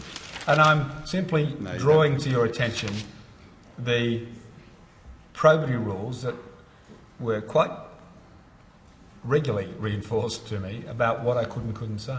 So I had to be very careful any commentary at all, I had to be careful. No, you here this afternoon made much of the fact that several of the submissions bypassed Telstra and didn't involve compensation to Telstra. Mm-hmm. And I am pointing out that in your post-decision commentary to Business Spectator and elsewhere, you have made, to justify $43 billion, you have made much of this alleged compensation of $20 billion to Telstra if you were to proceed with fibre to the node. Do you have an alternative In other words, you have two quite conflicting positions. No, I don't have quite conflicting at all. So you are saying to us today that the issue of compensation to Telstra was a very big factor if the government abandoning that process and going to fibre to the premises. If the government was going to go it alone, it was a significant factor, yes. If the government was going to go it alone? Yes. As in we were going to go forward with our own proposal. No. You have to justify your abandonment of your fibre to the node proposal which was going to cost 10 to 15 billion, in favour of 43 billion. This was the recommendation from the panel. That none of the... They don't have to... Government yes, but they cited the risk of liability to Telstra. Because but then you've gone on this afternoon and say, oh, no, that wasn't really an issue. Because there are several... No, they can cite it in their report after the fact. I can't cite it in the middle of the process, I think is what seems to be escaping you, Senator Minchin. I was very, very careful what I could and couldn't say during the probity period when it applied. The panel afterwards, in explaining its decision, is perfectly entitled to spell that out in black and white. And I've not for a moment, in the public sense, walked away from that, and I'm not walking away from it today. The panel were concerned about this, and I'm indicating the government, when it made its final decision, was concerned about this. Yeah, all this highlights is that once Telstra were excluded on technicality, your policy was dead, because really only Telstra could build it. We understand that. But can I come back to the panel report itself? Well, that's your opinion as a wholly owned subsidiary of Telstra, but can I come back to... Well, I won't take that slur. Can I come back to the panel's report? It's difficult for the lay reader to actually determine from the page and a bit of observations that we're allowed to see that the panel actually recommends fibre to the premises. The only reference to fibre to the premises is that the proposals have also demonstrated that rolling out fibre to the node is unlikely to provide an efficient upgrade path to fibre to the premises. That is it. Can we at least see the formal conclusion, the formal recommendation that the panel recommends going to fibre to the premises? Look, I don't think any of the panel members that you've misquoted and not quoted have suggested that we are misquoted. Absolutely. We'd love to be able to actually quote their report. Look, you can speak to them. I mean, Senator Minchin has completely misquoted Rod Tucker. But Rod Tucker and Reg Coots, who both publicly been speaking on this issue, no one... to suggest that the panel weren't putting this proposition forward is to ignore public evidence to the contrary.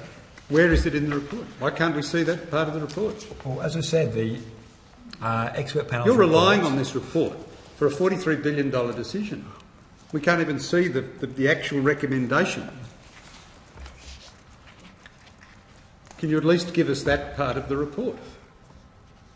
The expert panel report is not going to be released because it contains... the truth is it recommends what we say it recommends, Senator Williams. It really does. And Senator Nash... Why don't you just quote the relevant part of the report then, Senator? Because as soon as you start quoting one part, the argument becomes, well, why don't you quote the other parts? But you've released a little bit. Okay. But you're welcome to ask Rod Tucker, Reg Coots, John Wiley, Tony Mitchell, any of the members... Has Senator Conroy or the government sought to mislead them on the report? You're welcome to phone them and ask them. They're all publicly available, and they've all been consistent with what we suggested. There is no evidence to the Parliament that this panel recommended a $43 billion fibre to the premises network. And yet you, in your press conference and repeated statements since, have relied, not entirely, but almost entirely, upon this panel report. No? Sorry? I'm saying you are relying, and the government has relied, on this expert panel report as having recommended going to fibre to the premises, and yet we cannot see anywhere written evidence of that, and no extract from the panel report that substantiates that. There is no evidence for this Parliament to rely on that, in fact, your panel recommended going to a $43 billion fibre to the premises. You've insisted again... And you won't release the report to enable us to substantiate Can I just clarify...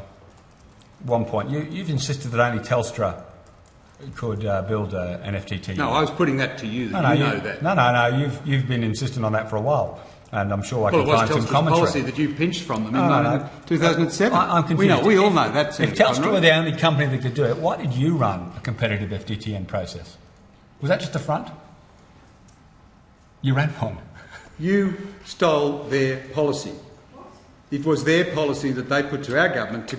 You even stole their figure, $4.7 billion. Senator Minchin, anyway, Senator Conroy, are you suggesting the previous government was an aside was engaged that only in a Telstra could sham? have built that policy because it was their policy.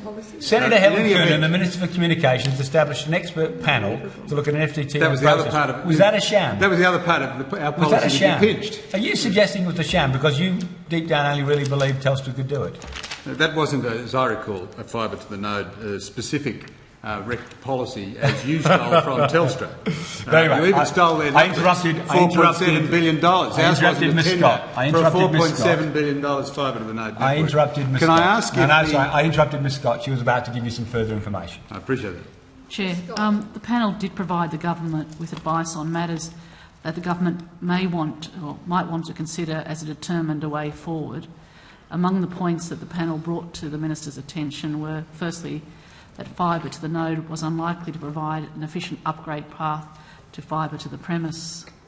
The ACCC had advised the panel that a large proportion of the capital costs of fibre to the node would be effectively obsolete if the government, over time, moved to the superior form of delivery of fibre to the premise.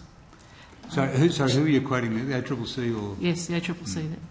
You may be aware that Graham Samuel, in a recent speech, has stated that despite what some parties have said, fibre to the node is not an efficient stepping stone to fibre to the premise network.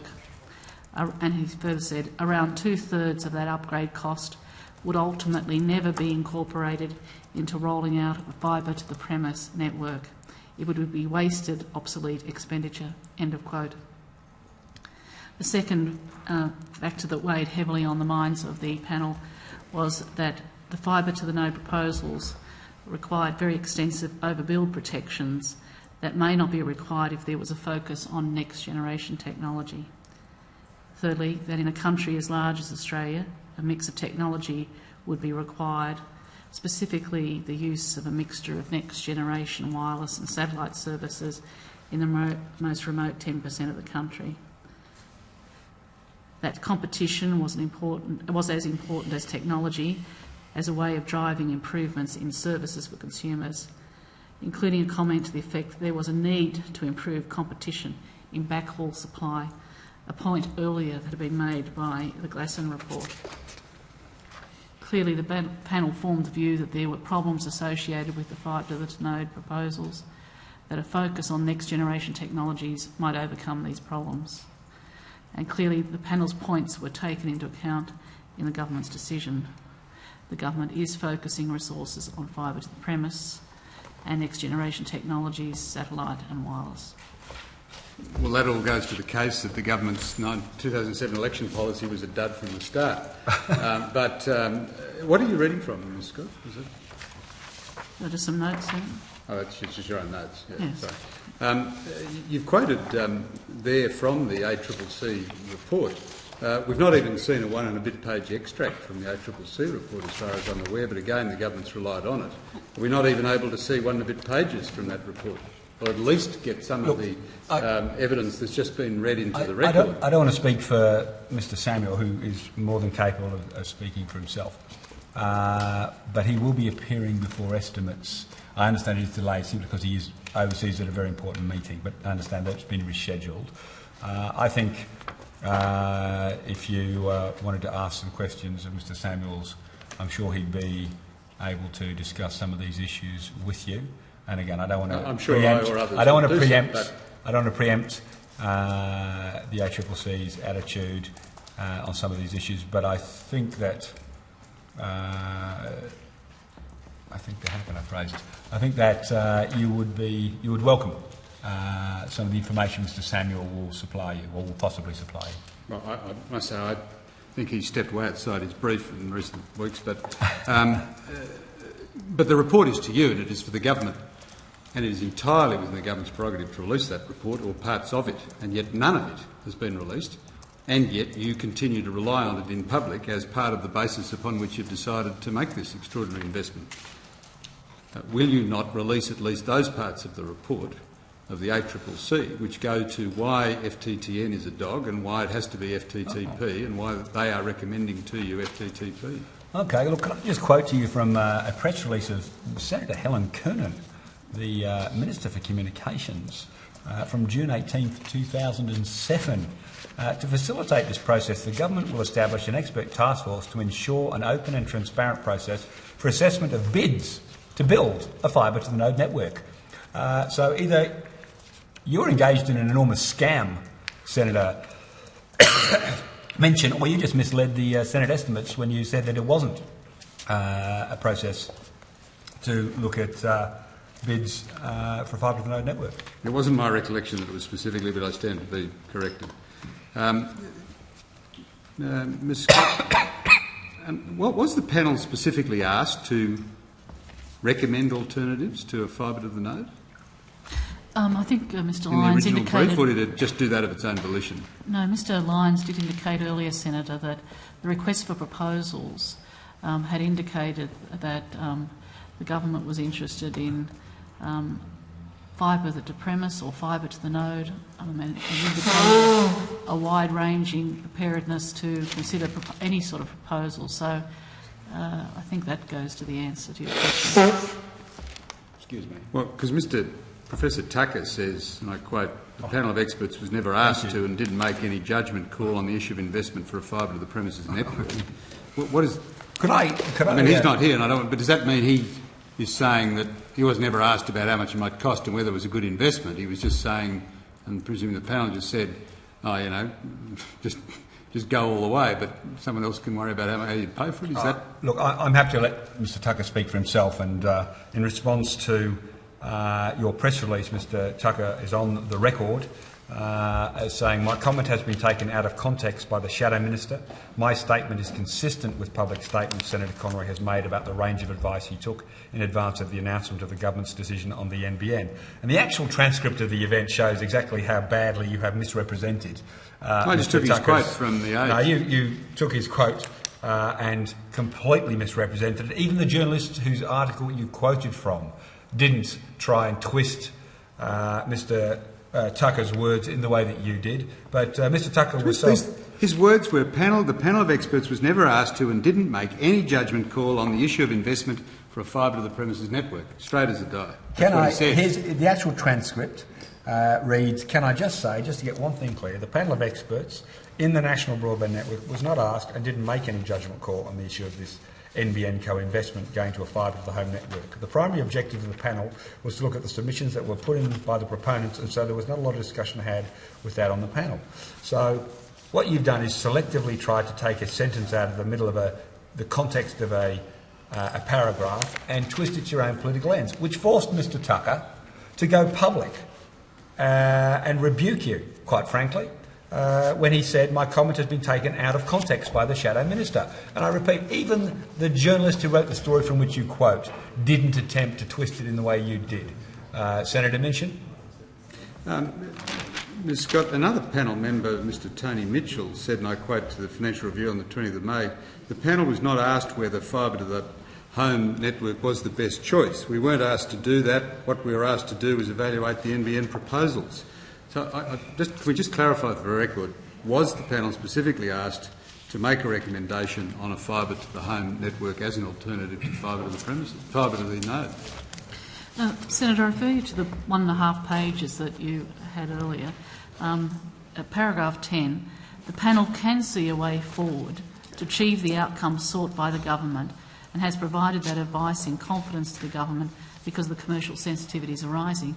The panel, as it went through the very systematic process of examining the proposal, came to the view that there was opportunities here for Australia to have improved infrastructure. I think there's another reference to that in that 1.5 pages. But it pointed out the deterioration in the capital markets and all the other points that you've raised, the compensation issues, the value for money concerns, and it did turn its mind to what could be a way forward and did provide that to the government. So I think that our principal task, our overwhelming task, was to assess the proposals that came forward. But in those deliberations, the panel did come to the view that it was in a position to offer its views to the government on a possible way forward, and that's how that happened. We can see it. Anyway, thanks. How was that advice conveyed to government? In the report, in the part of the 893 pages, I guess. Was it? My recollection, it was in a letter that accompanied the report, a sort of confidential letter accompanied the report. So is there anything in the report that actually conveys that advice to government? Well, you've got the 1.5 pages, and I've talked about the emphasis in that 1.5 pages about the fact that paragraph 6 talks about the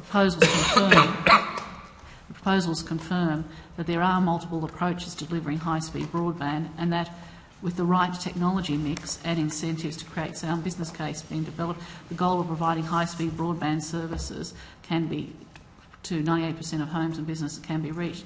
In particular, the proposals have demonstrated the most appropriate, cost-effective and efficient way to provide high-speed broadband service to the most remote 10% of Australian homes and businesses is likely to be a combination of next-generation wireless technology supported by appropriate spectrum and third-generation satellites. And then it goes on, Senator. So there's a clear flavour of that in the 1.5 pages that's been publicly released.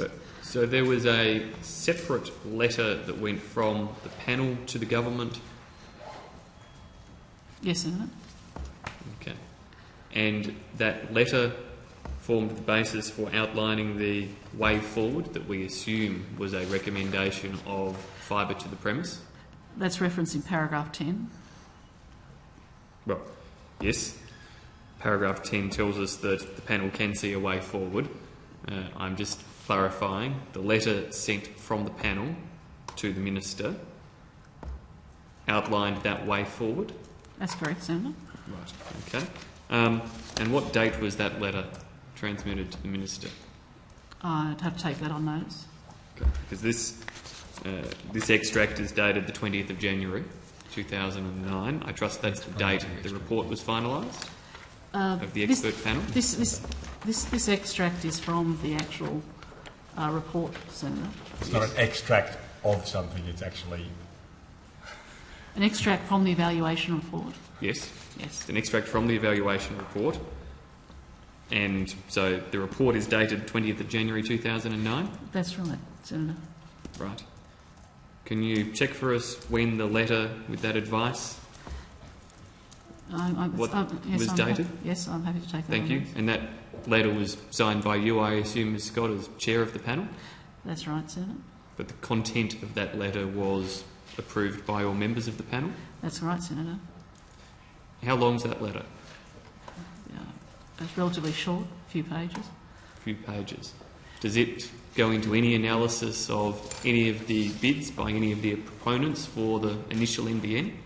I'm not going into the content of it because it was written to provide advice to the government on a way forward, and that it was envisaged that the Minister would use this letter in his deliberations, and I think it has been used for that purpose. I've just drawn your attention to how the relevant parts of the 1.5 pages to what has transpired. I think I'm trying to assist Senator Minchin about how does this relate back to the report. If 891.5 pages of the report are remaining confidential out of the 893 pages, why was there a need to provide a letter in confidence to the government separate from the report? The report addresses the... It doesn't say Dear Minister at the top for a start. The report addresses the request for proposals and completes the task that the panel was asked to do. And I think I've explained that during the course of writing that report, considering the analysis, the panel came to the view that it could also, was also in a position to tender some advice to the government. So because of because it was sort of a second step, it was separate to the report. Right. Is there anything commercially sensitive in this letter? Well, I think you could see from paragraph 10, it says that because the commercial sensitivities are rising, so I think that paragraph 10 stands to answer your question. Well, is there anything that pertains to any individual company in the letter? Well, I'm not going to go to the content of the letter, except I do refer you to paragraph 10.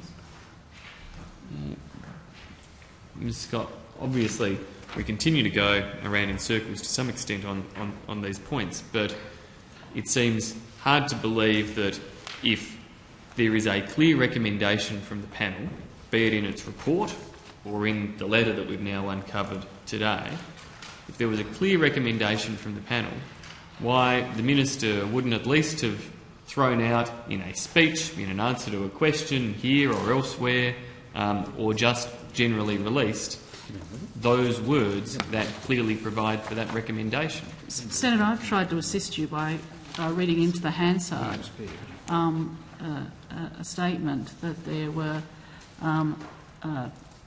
about the panel's views, and I've indicated to you that clearly the panel's points were taken into account in the government's decision, and I've explained to you that the government is focusing resources on fibre to the premise, next generation technology, satellite and wireless.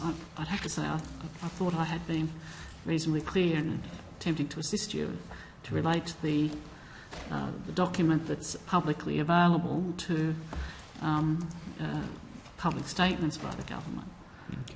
Well, we might come back to some of the issues in your statement, Ms Scott, and we'll take a look at some of those later. I interrupted Senator Minchin's flow. Thanks, Senator Birmingham. Could you just tell me how long the ACCC report is? It's a very lengthy report. It's huge. No, I'm not asking to read it, but It. If you're not careful, more than 890 if you're not pages. careful, we'll lock you in a room and make you read it. Did you read it, Senator Conroy? It's approximately No with answer to appendices. 583 pages. Oh, baby, 583. Okay, read a room. He's volunteering to be locked in a room. And just for good measure, we'll put Graham in there with you. Can you give me 30 seconds on what they were, just remind us what they were asked to do? I'll give you 30 seconds, and I might find that Mr. Lyons is more rigorous, but it's they were asked to provide their assessment of the report on in relation to pricing and competition aspects, and they provided their report to us approximately the 9th of January.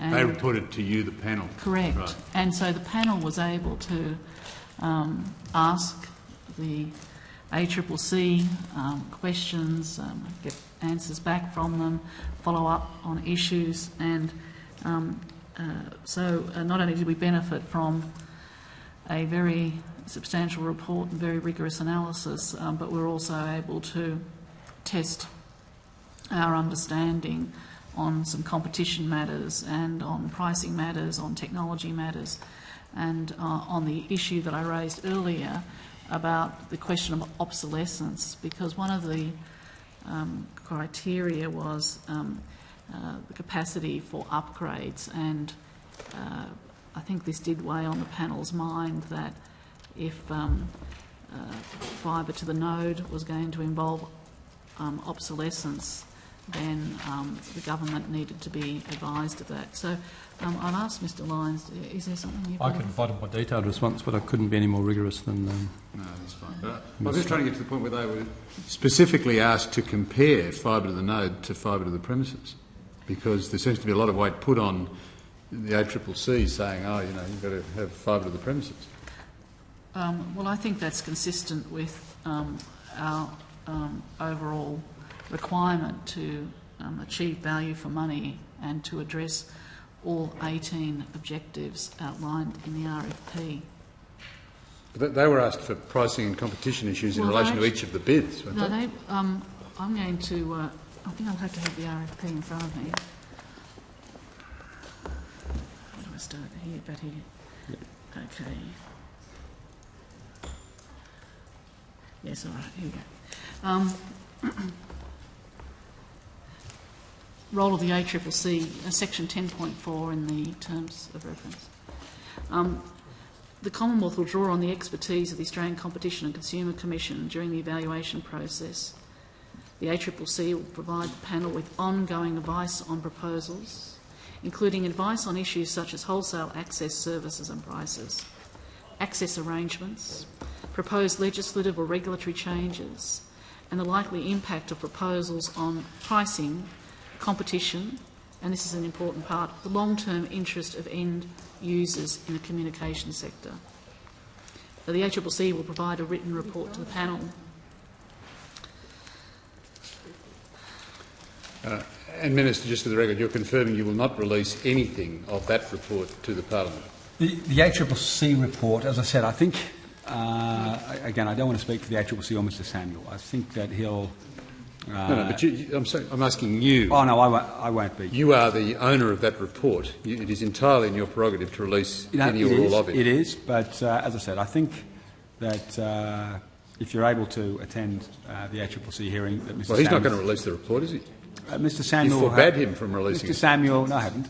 Mr. Samuel. I say Mr. Samuel can release it if he wants to, can he? I don't want to speak on behalf of Mr. Samuel. Okay. Well, have you forbidden the release of that report or not? What I've said is I'm not going to release the information provided because it's commercial in confidence. But Mr. Samuel will be in a position, I think, to satisfy some of your inquiries. I truly don't want to speak for him. He unfortunately has to go overseas next week, but I think you'll find some of his evidence informative. Now, if I could just, before we move to your next question, just go to something that Senator Birmingham said a few minutes ago. He claimed that we did not reference the expert panel advice. Let me be clear, Senator Birmingham, yes we did. On April 7th press release, we stated in the press release, the government's announcement today has been informed by expert advice. The panel of experts has encouraged the government to invest in optical fibre technology supplemented by next-generation wireless and satellite technologies. The ACCC has also endorsed the use of FTTP as a superior technology to FTTN. I think, Minister, I said you had not quoted from the advice. I just want to be clear that we have... You said we didn't reference, and it's quite clear that we did, in the press release. Minister, you've made nothing explicit as to what that advice was. You have reference to an advice that nobody else can refer to. Referencing is fine when the other document is something that people can actually go and look at. That's the point of referencing. When you can't go and look at that document, if you want to claim something, you have to quote it. That's your pretty much established practice. You either do one or the other. You reference an otherwise public document or you quote from something that is not publicly available. You can't have it your way and reference something that nobody else can go and verify or check. You've got the capacity to phone up Reg Cootes, Tony Mitchell, Tony Shaw, John Wiley. And you've got the capacity to sit there and... I think Ms Scott has been very clear with you about what's in the advice, very clear. And you have the capacity to sit there and read from it and clarify this once and for all. Unless you want to doubt, and I don't think you are. I think we're playing a bit of politics, and I don't think you are doubting Ms Scott's evidence.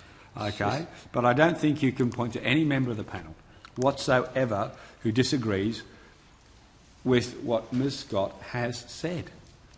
And Minister, so to continue to suggest that somehow there's some secret agenda running around in the advice to government, you have Reg Cootes, Tony Mitchell, Rod Tucker, the evidence that you've had this afternoon, and you're welcome to speak to other members of the panel.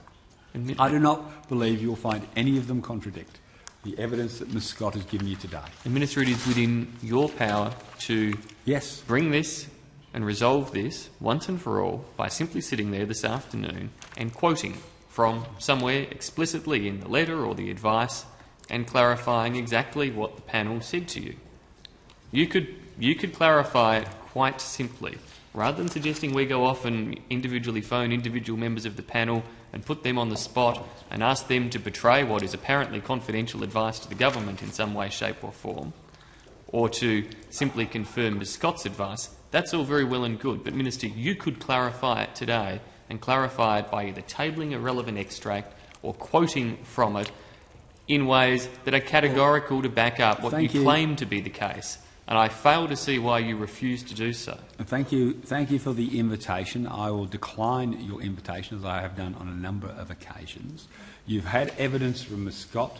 You've had public statements by Mr Cootes, public statements by Mr Tucker, public statements by Mr Mitchell, all members of the panel, and I believe if you go and speak to the other members of the panel, you'll find that the evidence that you've been given today by Ms Scott is entirely supported and consistent. Yeah. I mean, Mr Damasi from the ACCC told the NBN Select Committee that, in response to Senator Minchin, that we are not involved in any secretive process, or it must be news to him now to find that he was, and we certainly would not have any concerns about our work being made public. Well, I can't speak on behalf of Mr Samuel, and as I said, I think if you speak to Mr Samuel, and I'm sure if you attend the Senate economics hearings in Birmingham, I can't remember if you do come, but certainly Senator Minchin has the capacity to, or invite some of your other colleagues to have a conversation about it, then you will find that Mr Samuel can speak for himself on this matter, and you'll get an update from Mr Samuel. I mean, I think he's given some excellent updates recently. So you have no objection to him releasing the report if he so chooses? I have not directed him, as you've tried to suggest. I think he is, of course, conscious of the highly commercially sensitive information that has been given, but I do not want to speak on behalf of Mr Samuel. So you have not directed him not to release the report? I'll just double check that. Oh, okay.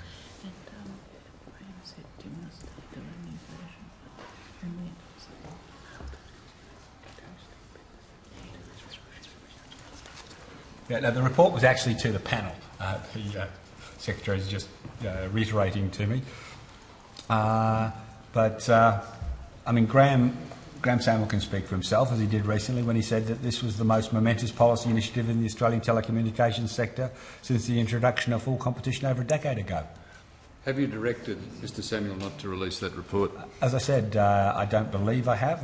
There isn't an indication I have, but I know that Mr Samuel is very conscious of commercially sensitive information. He deals with it all the time, as you well know. So it's a matter for him as to whether the report is released? Well, as I said, so far as you're concerned, it's a I'm matter sure for he'd him. be conscious of the commercial in confidence issues. But he may have some information, and I do not want to speak on behalf of Mr Samuel. He may have some information that he wishes to impart upon you at the Senate estimates. I'll take it you have not directed him. As I said, I don't believe I have. Well, if you could. As I said, I mean, I don't think we have. Just on the tenderers, Ms Scott, have all the failed tenderers been debriefed on why their tenders were unsuccessful? Senator, not all the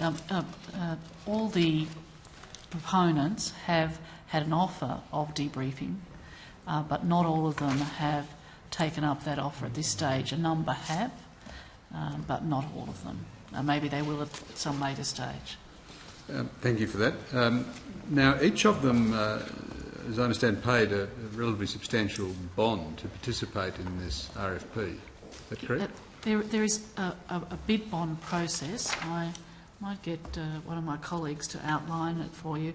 Effectively, it operates like a promissory note arrangement, so it's not something that we actually hold or an interest on. It's if they did not meet the conditions of that they had agreed to meet in terms of protecting information, that we would have a recourse to their bank.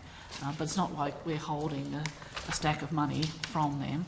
A number of those bid bonds have now been discharged as people have signed the required... A figure of $5 million was in the public arena as the amount they were required to... Effectively, as I said, it's a promissory arrangement that they have with their bank, and then they agree that in the event that they don't meet our conditions, that they will... we can go to their bank and then access that one. But I'll get one of my colleagues... Well, obviously I'd like to know whether or not all proponents have now had their funds released back to them in full. All right, well, we'll go through that, but I still think you're operating under the misapprehension that we're holding their money. I would like to be very clear. You have authority over it, presumably. Well, it's not to be released back to them until... Well, I'll have my colleague. I'll have my colleague explain it, Senator, and then we're happy to take your questions. But I still think you're operating under misapprehension. Marianne Kim, First Assistant Secretary, NBN Implementation Division. On the 8th of April, the Department wrote to all of the proponents who had lodged a bid bond and set out for them what needed to be done in order to have their bonds released back to them.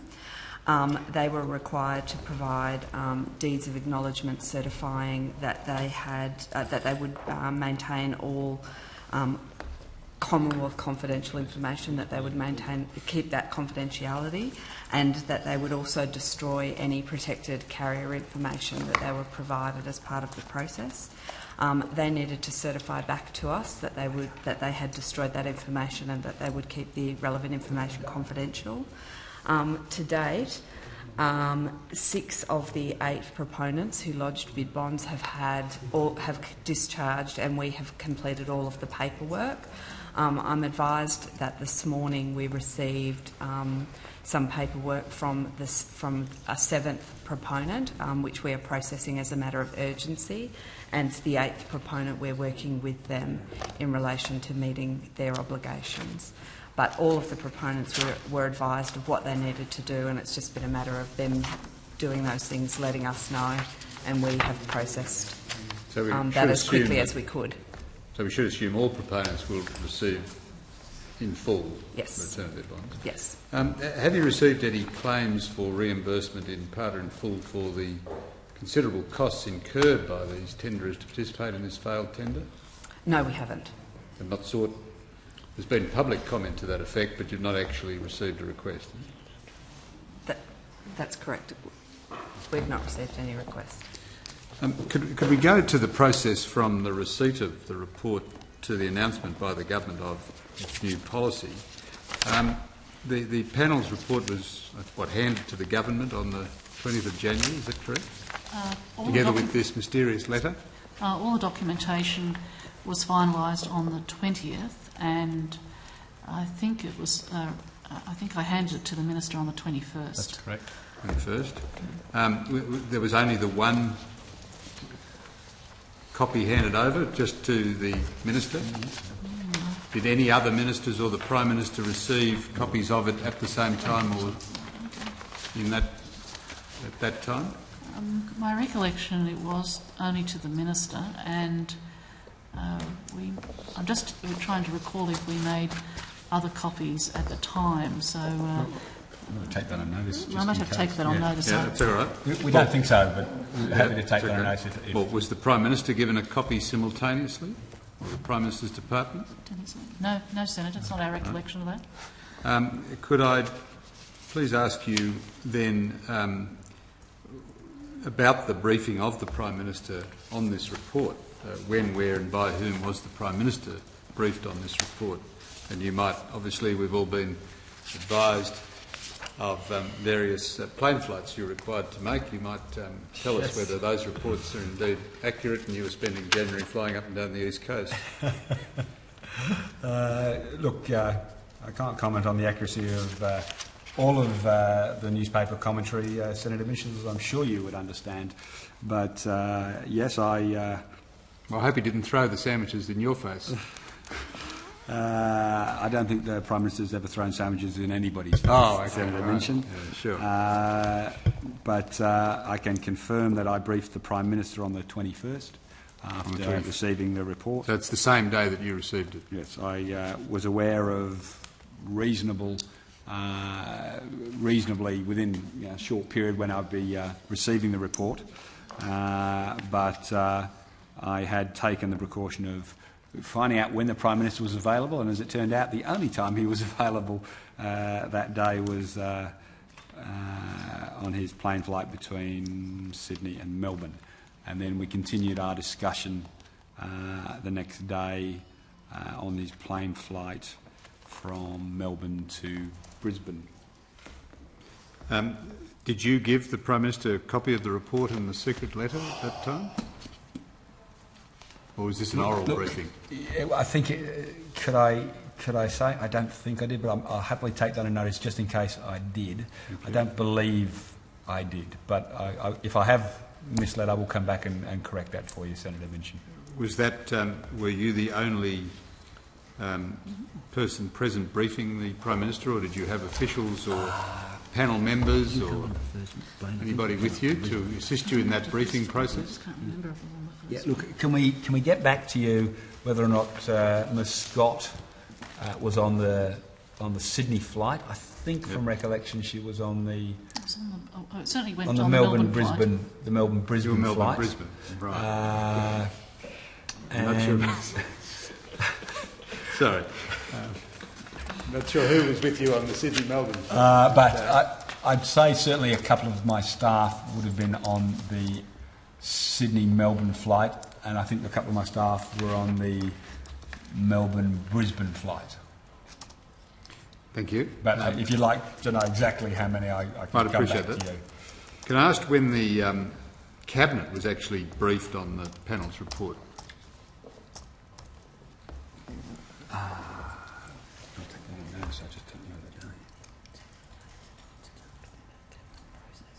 Yeah.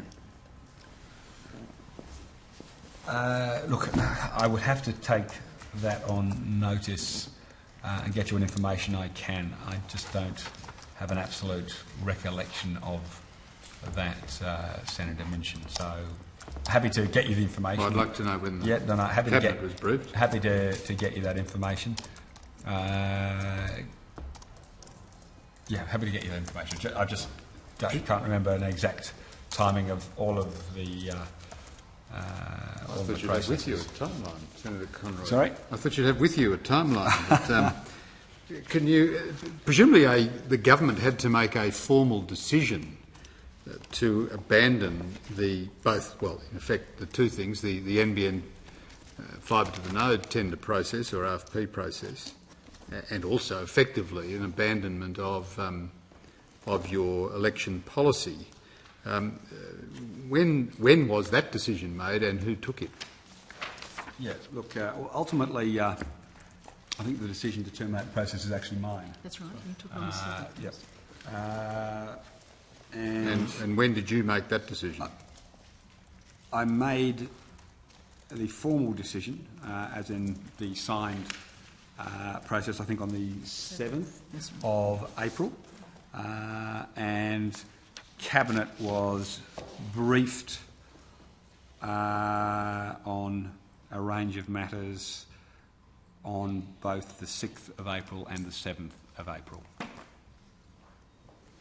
By that answer, are you telling me that the Cabinet was not briefed on any of this until the 6th and 7th of April? No, I didn't want to leave that impression. I will get you the absolute timeline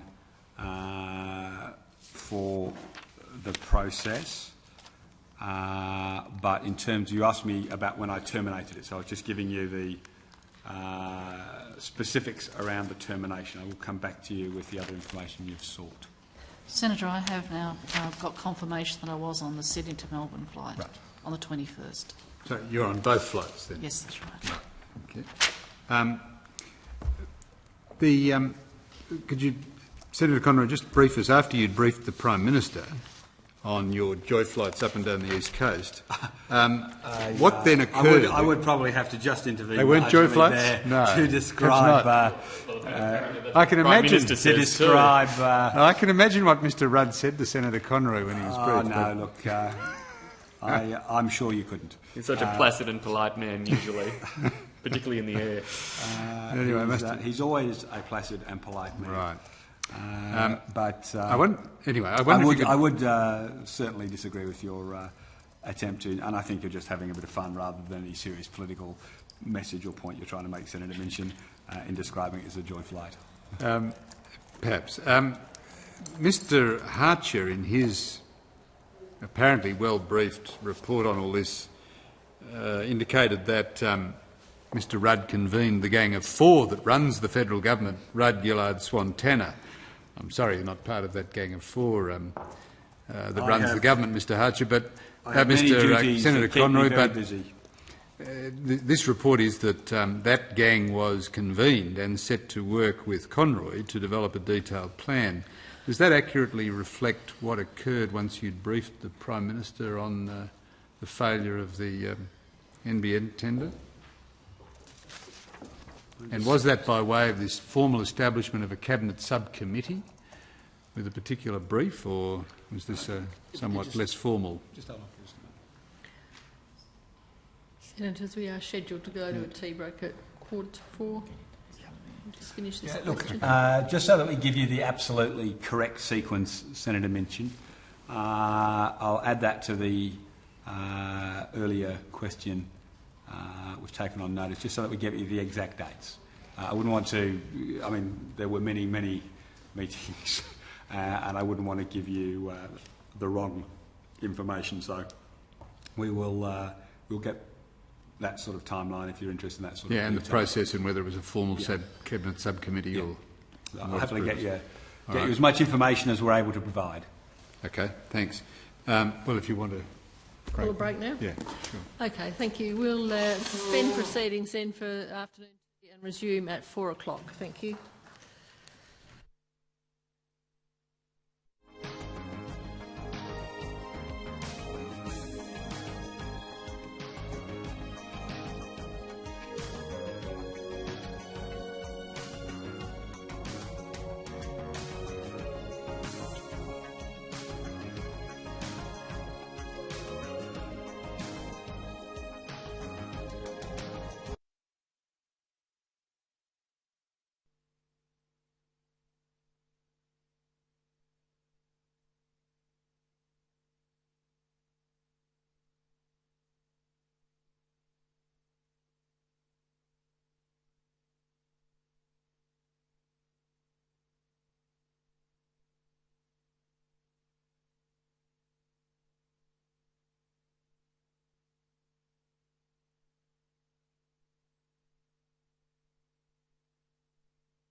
We'll get started again. Thank you.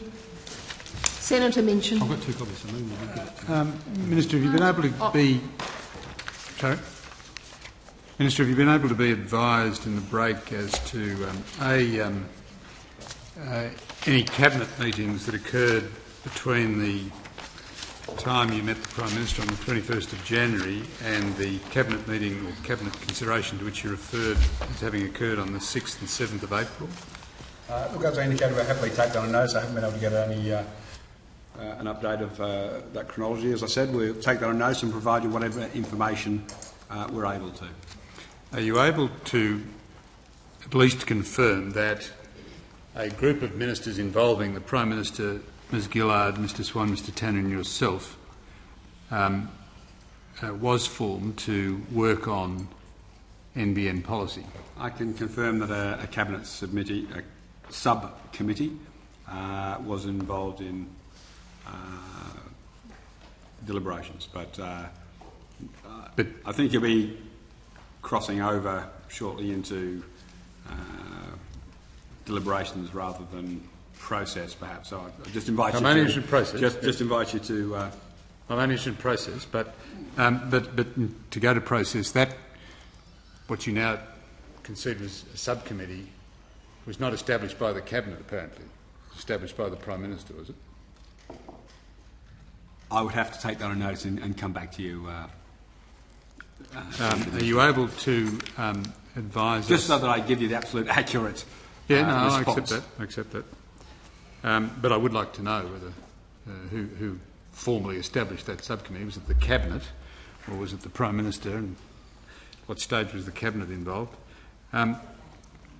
The brief to that subcommittee, was it to look at all options for the government to advance once you had abandoned the RFP, or was it specifically to look at an FTTP? I think, and I appreciate you're trying to limit yourself to the process, but I think this question probably is the other side of the process versus policy issues considered by Cabinet and or Cabinet subcommittee. So I will take on notice if there is anything that we can provide the committee with, and we'll come back to you. But I think that one, to be fair, is at the other side of the process boundary. And I appreciate you are trying very hard to stay on one side. I am. I'm just trying to see to what extent you are able to advise the Parliament and the public on the brief of that subcommittee. Was it to examine, and because you have talked about what went on within the government prior to the 7th of April in terms of reaching its position, so I'm trying to understand whether, as from the 21st of January and the establishment of the subcommittee, the government was only looking at the issue of a fibre to the premises network as an alternative, or whether it was actively considering other options. Look, I'm very conscious of your genuinely trying to separate out process from policy consideration. So it's best for me to take that on notice and come back to you with whatever information that I am able to on that. I would indicate, I suspect, even though you've attempted to reword the question, my gut is that you're probably the other side of the process line versus what was Cabinet/subcommittee dealing with, which I suspect is the other side. But just to confirm that, I will take some advice, and if it's possible to add to what I've said, I will take it on notice. Did the Department of Communications service that subcommittee, or was it multi-tasked?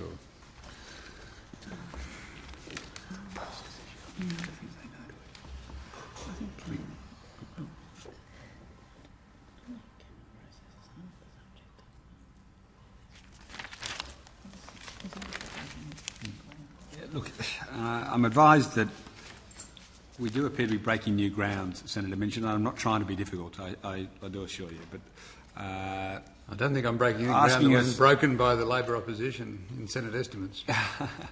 I'd be more comfortable if I took... I'm asking about the department's role. No, I appreciate that.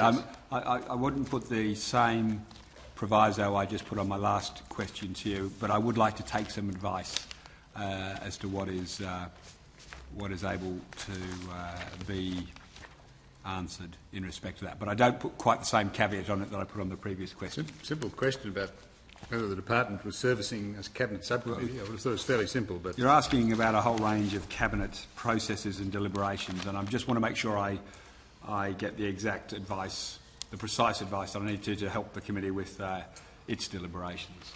So I'll take that on notice. As you say, I'm not going to the advice, but I'm asking and that's why I said sources of advice. I appreciate that there is a difference between that question and your last one, which is why I haven't put that caveat on it. But I just wanted to make sure I get the exact advice so that I can assist you with your... I'm trying to do this sequentially for the benefit of everybody, and at the moment we're dealing with the period between the 21st of January and the 7th of April. You did refer in a speech on the 19th of May, Minister, to advice on, which presumably you received in this period, on the technical suitability of a fibre to the premises from quite a range of high-level sources. And indeed today you've mentioned the CSIRO, DSTO and Nikita. That advice was specifically sought from them during this period, was it? Senator, yes, we did approach a number of bodies within government to provide advice to us on the suitability of different technology, and particularly going to that question about the sustainability of the technology in terms of future innovation. I referred earlier to the RFP, where clearly you don't want to find that you're locking into a technology that suddenly is made redundant. And we approached CSIRO, Defence Science Technology Organisation, and NICTA. I think we approached 5 organisations in all. I'd probably be able to come up with a list reasonably quickly. I was going to ask you, who did you approach and who provided advice? I think they're all referred to in the, by one way or another, in the government's documentation on the day. But I'll just check my memory, and then if it turns out I've left someone out, we did approach also ACMA, and I think that I probably have 4 of the 5 senators, so I'll check if I can get to the 5th for you. Now, presumably there was nothing commercially sensitive about the advice they provided. No, it was the question. Other than it is advice to Cabinet. Yeah. We were quite specific. So you're not intending to release any of that advice or even extracts? Well, I think I've described some of it, and some of it's contained here. Telstra's Chief Technology Officer has described FTTP as the end game. Defence Science and Technology Organisation has said that FTTP is the only technology expected to meet user demand. Yeah, I've heard all that, Senator Even Conroy. Senator Minchin has acknowledged that, and I quote from, I think it was Late Line, where you followed me, optical fibre is the Rolls-Royce, I think. Well, all good socialists want us all to drive Ferraris. I know that, Senator Conroy. Rolls-Royce. Unfortunately, in the real world, not everybody can drive Rolls-Royces or Ferraris. But, so what that document summarises some of the advice. I'm happy to table that if it assists you, because in here there are there's a section on fibre optic to the home and workplace, and it draws on the material that we obtained from a number of those organisations, if that would assist the committee. So you sought technical advice from those correct in-house bodies, not any they're external? within government bodies. Did you seek any technical advice from outside the government during this period? Yes, we called on our advisors that have already been engaged by the department, and we drew on their work in this the development of the government's announced package.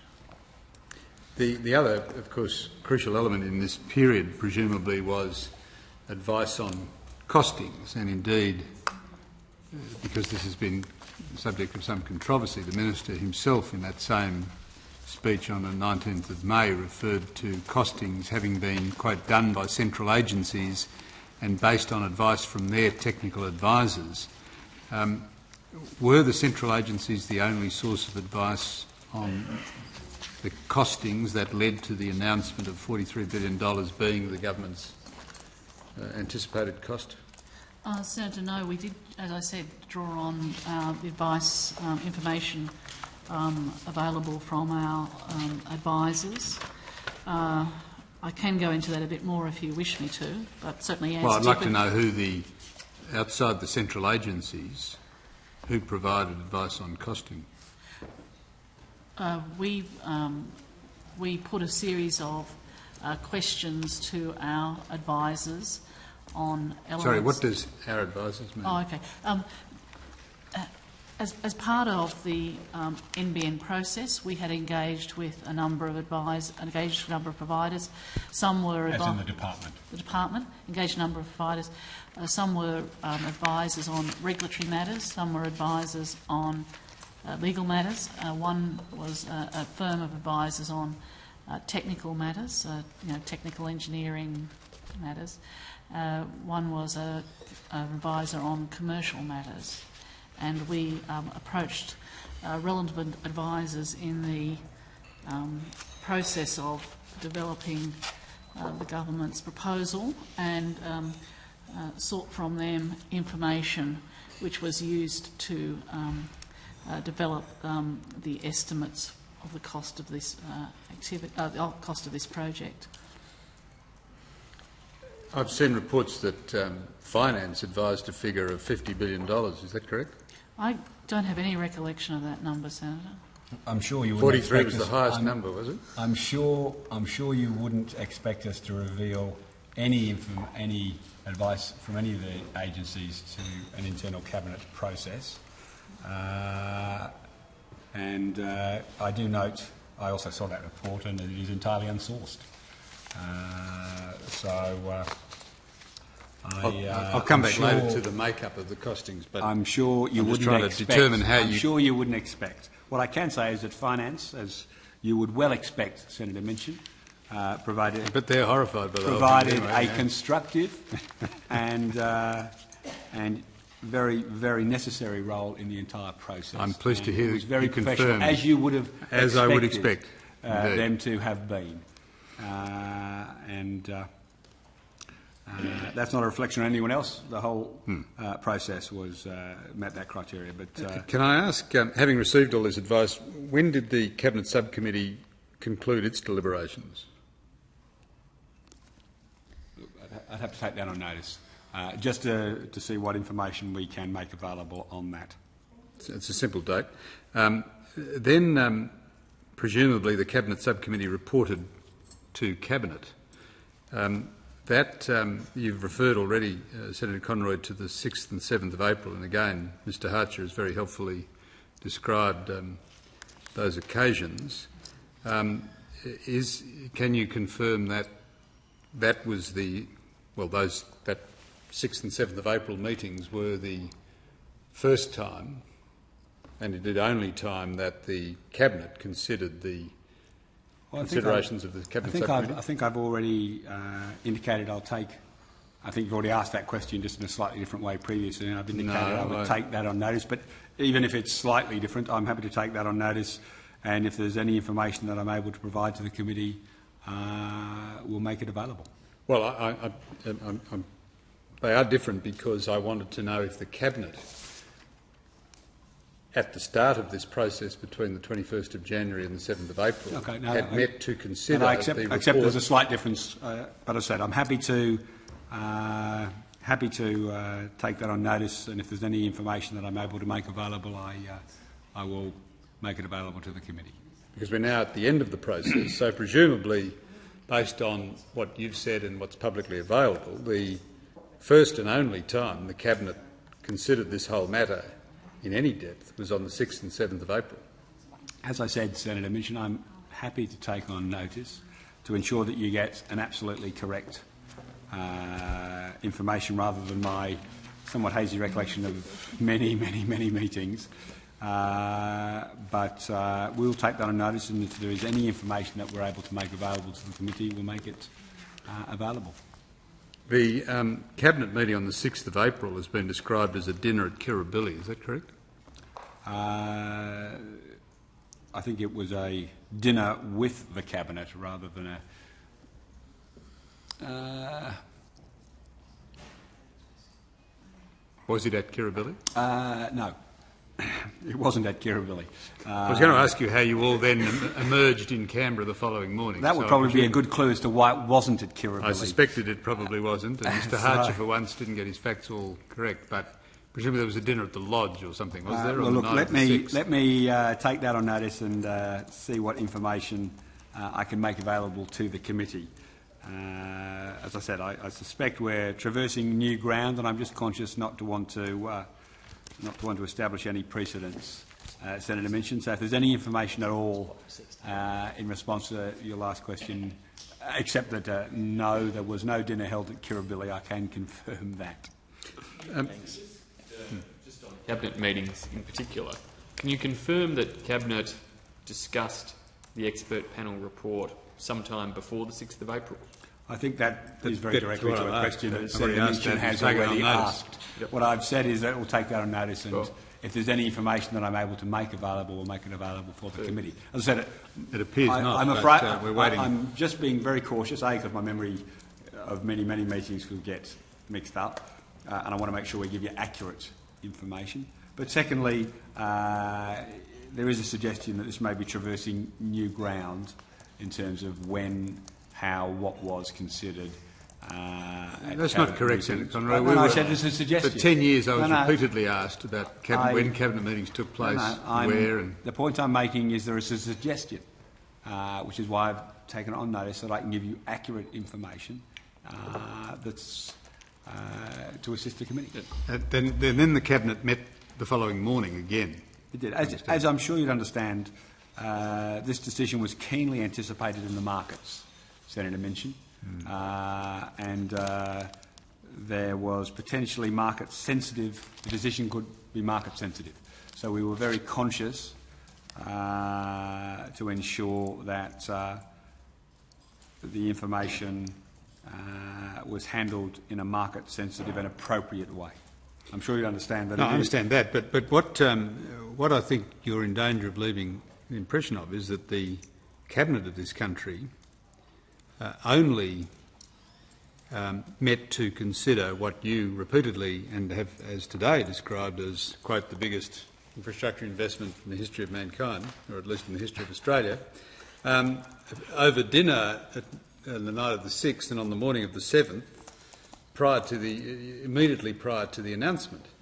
That's what we want to determine, was in fact that the only occasion on which the Cabinet had the opportunity to consider, discuss and decide on this matter. Now, you've taken on notice, but it's... So I'm happy to take it on notice to ensure that I give you absolutely accurate information, and if there's any information that we can give to the committee to assist in its considerations and deliberations, we'll take that on notice and release it. But I'm very conscious of wanting to make sure that we give you accurate information. Appreciate that. Now, I take it from public commentary that the Cabinet clearly was not presented with any business plan for this national broadband network company and was not presented with any cost-benefit analysis of this proposal. You have gone directly to the content of what was put to Cabinet. I think that's actually how you phrased. Well, I'm giving you the opportunity to contradict my logical presumption. If I can take a step back from your question to deal with a substantive issue rather than the way you phrased it. As I have repeatedly stated, this is an election commitment and we intend to deliver it. Senator Conroy, this is not an election commitment. No, come on, you can't get away with to that. Deliver your election commitment broadband was a plan, $10 to $15 billion fibre to the node network. Broadband plan delivers and exceeds our election commitment. This wasn't your election commitment. So you're right. You can't get away with that. I accept that we do exceed our election commitment, Senator Minchin. So you are correct. This is not your election commitment. You concede this is not your election commitment. This exceeds. You're quite right. This is not. This is in price. This is not your election commitment. You are right to draw attention to the fact that this exceeds. This is not your election commitment. You've just conceded that point. The country is crying out for broadband. This is the best solution. It's even as you've described no more spin. The Rolls-Royce. We've heard the Rolls-Royce solution to borrow Listen, I'd love a divided graph. 4-lane highway from Adelaide to Melbourne, but I know the nation can't afford it. So I want to know... Well, that just typifies the attitude of the former government, which spent no money on infrastructure at all. Oh, you know that's rubbish. No money on infrastructure at all. Absolute rubbish. In fact, if you look at the suite of measures that we've announced in the budget dealing with Adelaide, you two should be ashamed of yourselves by the underspend by the former government in infrastructure in Adelaide. Yeah, we're not going to be diverted by that, Senator Conroy. We have serious matters to hand here.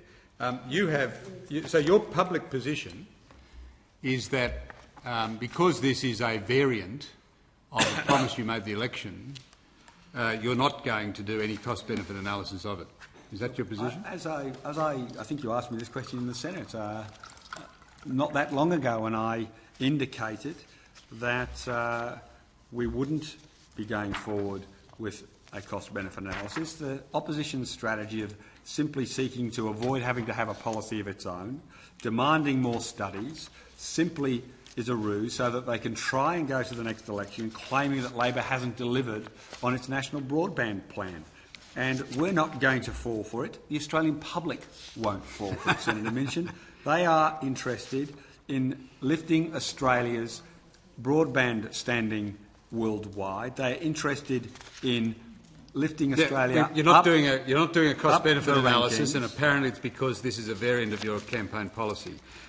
Minister, if I can finish, you did interrupt me in the middle of. Well, you were just repeating the spin we've been hearing for weeks. No, I'm sorry. You did. This is new spin. You did interrupt me in the middle of my answer, but I'm happy to let you finish. But then I will go back to finishing my answer. We have pointed to a raft of studies from the very recent IBM Access Economics study, which you, I'm hoping, have seen, Senator Minchin. I have a copy I'm more than happy to table if you haven't, which goes through the benefits of intelligent technologies. There's the Telstra Access Economics study.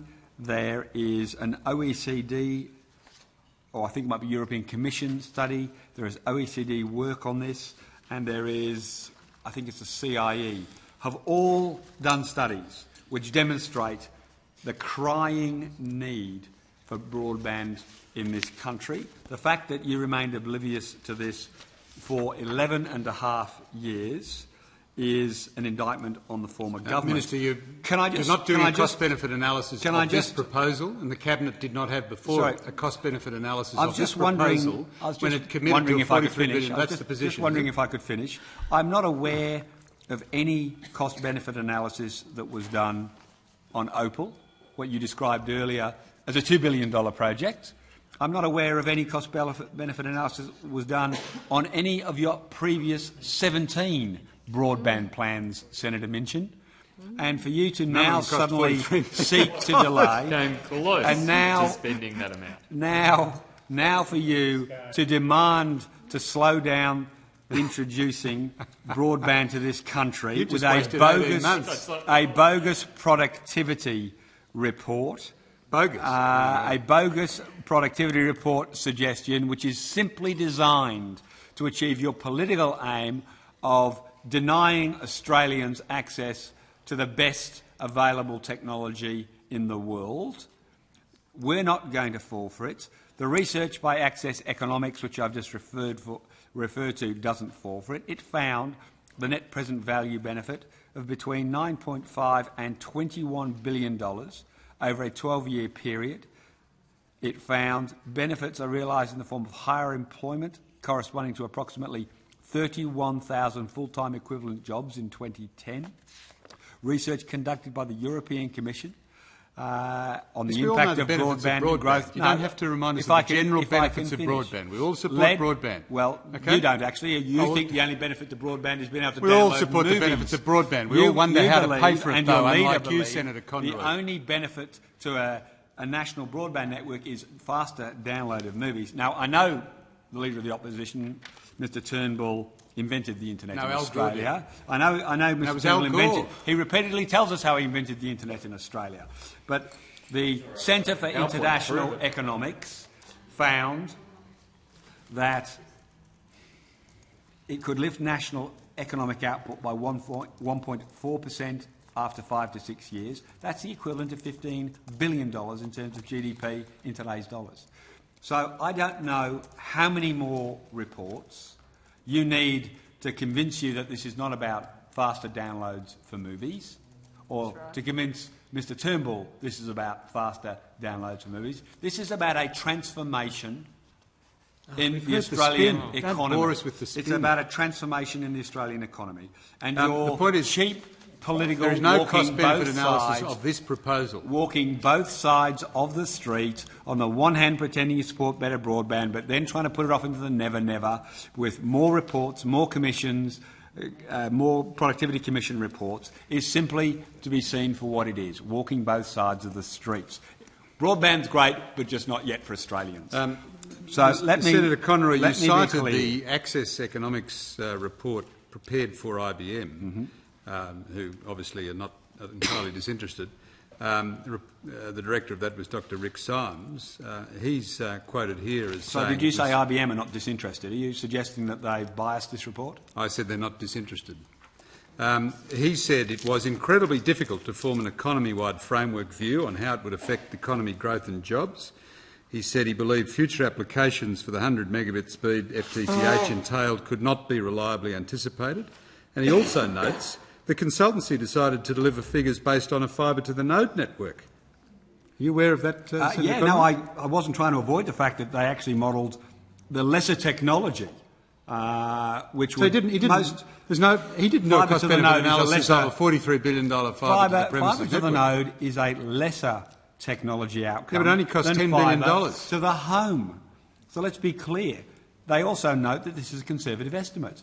And if you extrapolate a fibre to the home on top of the fibre to the node suggestions, and I'm not trying to put any figures out there, but clearly this is a conservative figure on the benefits of Australia's economy. You obviously don't understand cost-benefit analysis. But, actually, having studied it at university, I do, actually. Well, it doesn't sound like it. Dr Symes also said he admitted that the figures could still be... Dr Symes said the figures could still be very wrong. This one is blue sky stuff. So don't quote that report to us. Can I ask you, did the Cabinet formally decide not to follow your government's own principles for infrastructure investment, which you set out in your first budget at paper number 1, statement 4, page 4 to 15, which commits your government to, among other things, quote, decision-making based on rigorous cost-benefit analysis. Those are your principles for your infrastructure investment. This is your biggest, by far, proposed infrastructure investment, as you never stop telling us. Did you formally decide not to submit this proposal to your own government's principles? The election commitment to deliver a national broadband network has been voted on by the Australian public, Senator Minchin. This was never put before the Australian people. They were never asked to endorse spending $43 billion of borrowed money. The Australian public are crying out for faster So you abandon your own better, principles, and we note that. Faster and better broadband, and you have stood in the way of it, your party, for the last 13 and almost a half years. You would think some degree of you would shame. Abandon your own. You come and tell us about all your great principles. You would think some degree of shame. Analysis. You would think you've abandoned that some degree of shame would have entered your political the shame approach rests on your head today, point. Senator Conroy, for abandoning your government's own principles. This is a nation-building piece of investment. But let me quote from Infrastructure Australia in one of its reports. Infrastructure Australia identified broadband as a national infrastructure priority. In its May 2009 report, Infrastructure Australia stated that it, and I quote, supports an investment from the Building Australia Fund to develop the national broadband network. Sir Rod Eddington, Chair of Infrastructure Australia, has said that, and I quote, well, the broadband project's clearly an essential part of the national infrastructure piece. I think we recognise that. Now, having drawn your attention to those quotes, so why won't we you made allow it quite Infrastructure Australia clear, to do a cost-benefit analysis of it, like they did for every other project? We made it quite clear at the outset that this project was an election commitment and that we were going to press it. You're right, it exceeds our election commitment. I appreciate you continually correcting me on that point. Your election commitment was to spend $4.7 billion from the proceeds of Telstra on fibre to the node. Now you want to borrow up to $43 billion. All you've No, done, that's Mr. a is keep complete the same name and misleading move the of the decimal Australian place one public, spot and to you the know right. that, Senator Minchin. You won't get away with that, Senator Conroy. Senator Conroy, you earlier referred to the OECD report just released. I draw you to clause 50 of that report, which says, and I quote, "Policymakers must evaluate the costs and benefits of any government investment in communications infrastructure." Do you understand that to be that clause in that report? Look, I haven't seen that exact clause. I'm a little concerned because I know that you have misrepresented the OECD's No, that's what it says. position on That's a number what of the matters. report says. Let me quote from your own press release today, Senator Minchin. The OECD report also says government should make any information in relation to broadband proposals, quote, public in a transparent way to ensure that funds are distributed in an efficient and publicly acceptable manner. Well, Senator Minchin, it doesn't say that, does it really? Because let me now read you what it actually says. And it's quite disingenuous of you to put out a press release containing such a gross misleading and misrepresentation of the OECD. It says transparency. Government transparency is an essential component of appropriate public governance which helps prevent abuses arising from information asymmetry. Which you've completely disregarded. It goes on to say, information regarding government stimulus spending should be, and miraculously here's where the words morph, should be made public in a transparent way to ensure that funds are distributed in an efficient and publicly acceptable manner. Now, Senator Minchin, it does not say any information in relation to broadband proposals and then that quote. It actually says government stimulus spending. And for you to grossly mislead the Australian public in this way, I'm quoting from page 36. Give me a break. You're citing the OECD. The OECD says that governments must evaluate the costs and benefits of their proposals. I think the word you can't cite that report and then treat it with contempt. Transparency and this press release are an oxymoron because you have quite deliberately misquoted, not the first time, Mr Tucker has been the victim of it last week. I quoted him this directly. week it's the OECD, where you have cut and pasted a sentence and taken the words government stimulus spending should be, and you have inserted any information in relation to broadband proposals public in a transparent way. I mean, you've actually inserted words Senator Conroy, into you're the the middle one relying of, on the aren't OECD there. report. It You're is the one quite, relying quite on the disappointing OECD report. to see a Is it not the senator case with your reputation, that the OECD with says your reputation policy and must your evaluate experience, the costs and allowing benefits? junior staff to do a cut and paste like this and embarrass you in such a manner? You're the one who should be embarrassed because the OECD report that you cite says policymakers must evaluate the costs and benefits of any government investment in communications infrastructure. Senator Conroy, this is a $43 billion investment in communications infrastructure and you're not doing any cost-benefit analysis of it. That's unbelievable. Minister, was there any evidence... Would you like to retract your press release or apologise for it? No. Was the... You accept you've completely misrepresented and selectively misquoted the report? Minister, was the Cabinet presented with, before it made its momentous decision, was it presented with any evidence of private sector investor interest in this project? Well, now again you're asking me to reveal the content of discussions. Can you table to this committee evidence of private sector investor interest in this project? I think if you look at some public commentary since the announcement, I think Paul O'Sullivan very recently announced they would consider vending in. I think and NextGen announced today that they won't. I'll come to that in a second. Transact have indicated that they're publicly interested in vending in, and as with all players in the telco sector, Senator Minchin, and I know you're familiar with most of them, if not all of them, and have dealt with many of them for many years. They play hard and tough, and they pursue their commercial interests as they rightfully should. And I expect to see much more robust discussion around this issue. But I look forward to discussions with all interested parties. I'm aware of a number of private conversations with myself, my office and my departmental officers, which I'm not at liberty to discuss, but I look forward to ongoing vibrant discussions, both privately and publicly, about the private equity vending in. So the Cabinet apparently had no evidence of any private sector investor interest in this project before making No, this decision. you are seeking to put words into my mouth. Well, you've not been able I am to produce quite any evidence clearly not going to reveal to you the discussions inside Cabinet. Minister, why did you mislead the Parliament in March in respect of this situation when, for example, on the 12th of March, in answer to one of your own backbenchers, you said, quote, the NBN will deliver high-speed broadband services to 98% of Australian homes and businesses, significant numbers in regional Australia, quite contrary to the current position. And then on the 18th of March, you said to Senator Ian McDonald, Labor's plan to deliver faster broadband to 100% of Australians includes the latest satellite technologies. They are for the 2% outside the reach of the fibre to the node network. You had already abandoned that policy. You did so when you met with the Prime Minister and set up the Gang of Four that you're not part of to find some escape clause, and yet you continued to mislead the Parliament by referring to a now defunct, dead, deceased policy. Look, I will. No, sorry, I will.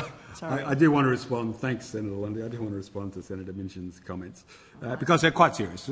To charge that a minister has misled the Parliament is quite a serious charge. And well, I understand why you have to obfuscate. As much as I am laughing, I'm laughing about Senator Minchin's capacity to try and suggest that he's in any way involved in the inner workings of Malcolm Turnbull's opposition, which everybody knows isn't true. So to try and cover your own embarrassment by attacking... I'm sorry you're not the attacking gang of four, me, Senator Conroy, but you don't need to... I don't think you'll be in a gang of 20. I don't think you're in a gang of 20 inside the opposition, Senator Minchin. Unfortunately, that's bad news for them because, as you know, I do have a high regard for your both political skills as well as political debating abilities. But it is to the detriment that you're not inside the gang of 20 inside the opposition, Senator Minchin. But I think it is important that I rebut your suggestion that I misled Parliament. The question was asked prior to the termination of the RFP.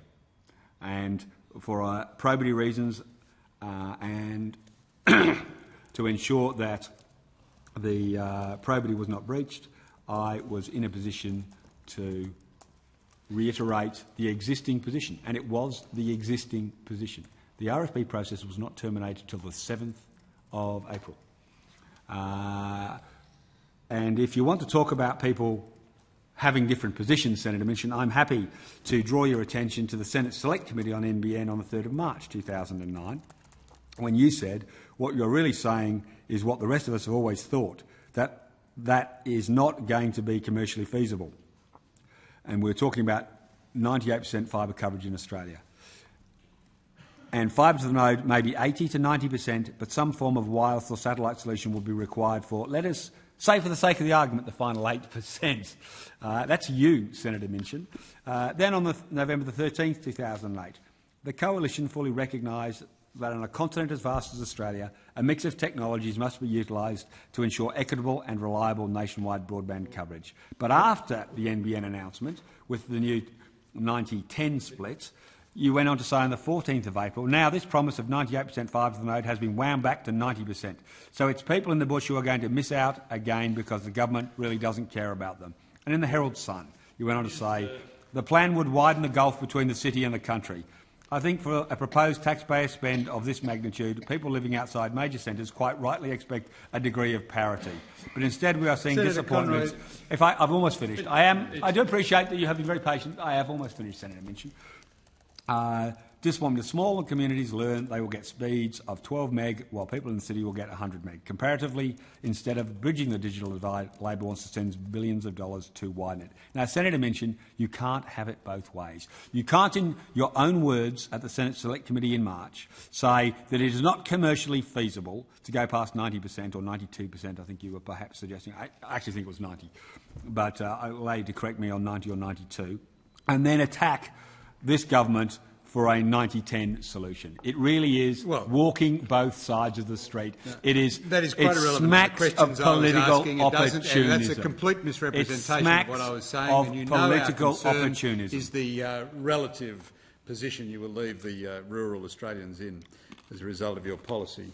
But the Opal project. The issue I'm raising, the Opal project delivered a backwater, non-upgradable 6 megs to a vast majority, 40% of Australians. Senator Minchin, a backwater six meg related. That was not upgradable. Minister, you keep wanting to go off on tangents, and I'm delighted when you highlight the fact that Senator Minchin clearly would have made a better communications minister than you because he was highlighting because he was highlighting. It's across the table. It's really not adding anything to the proceedings this afternoon. Because he was afternoon. highlighting the fact that your NBN project could not be delivered well before you conceded that was the case. But the question originally from Senator Minchin went to, were you misleading the Parliament? Now, I reject utterly that I misled Senator the Conroy, Parliament. you've responded essentially arguing probity reasons, saying that you couldn't come clean because of probity reasons. So is that some type of justification for quite transparently having received as you had the expert panel report, the secret letter from Ms Scott, to then go into the Parliament and deliberately mislead the Parliament, deliberately mislead the ATUG conference, deliberately mislead the Communications and Media Law Association, speech after speech after speech. You kept repeating the same policy when you knew it was a dead policy. Well, I expect Senator Minchin's staff to misunderstand and misconstrue. You don't have the same excuse. What you're trying to suggest is if a minister stood up one day and said, this is our position on tax, and the budget came down the next day, and the minister had been involved in the deliberations, and there was a new position on tax, you would claim that the day before the minister misled Parliament. This is a patent nonsense. But you knew it was a dead policy. You knew it could not be delivered. Your expert panel had told you by then the policy you kept reinforcing to the Australian Senate and in speech after speech to industry groups around the country could not be delivered. You are wilfully misleading this committee with these suggestions, Senator Birmingham. You're not a rookie. You're an experienced senator now, and you are wilfully misleading the committee, suggesting that I have misled. That's a very serious charge, and that's why I take such umbrage at it, Senator Birmingham. Take all the umbrage you like you at it, You are willfully misleading and misrepresenting my position, and you should know better. Well, Minister, did you? I assume, of course, that when you had received the expert panel report on the 21st of January, that obviously you looked at it pretty swiftly because you were on the plane with the Prime Minister pretty swiftly thereafter and talking about the contents of it.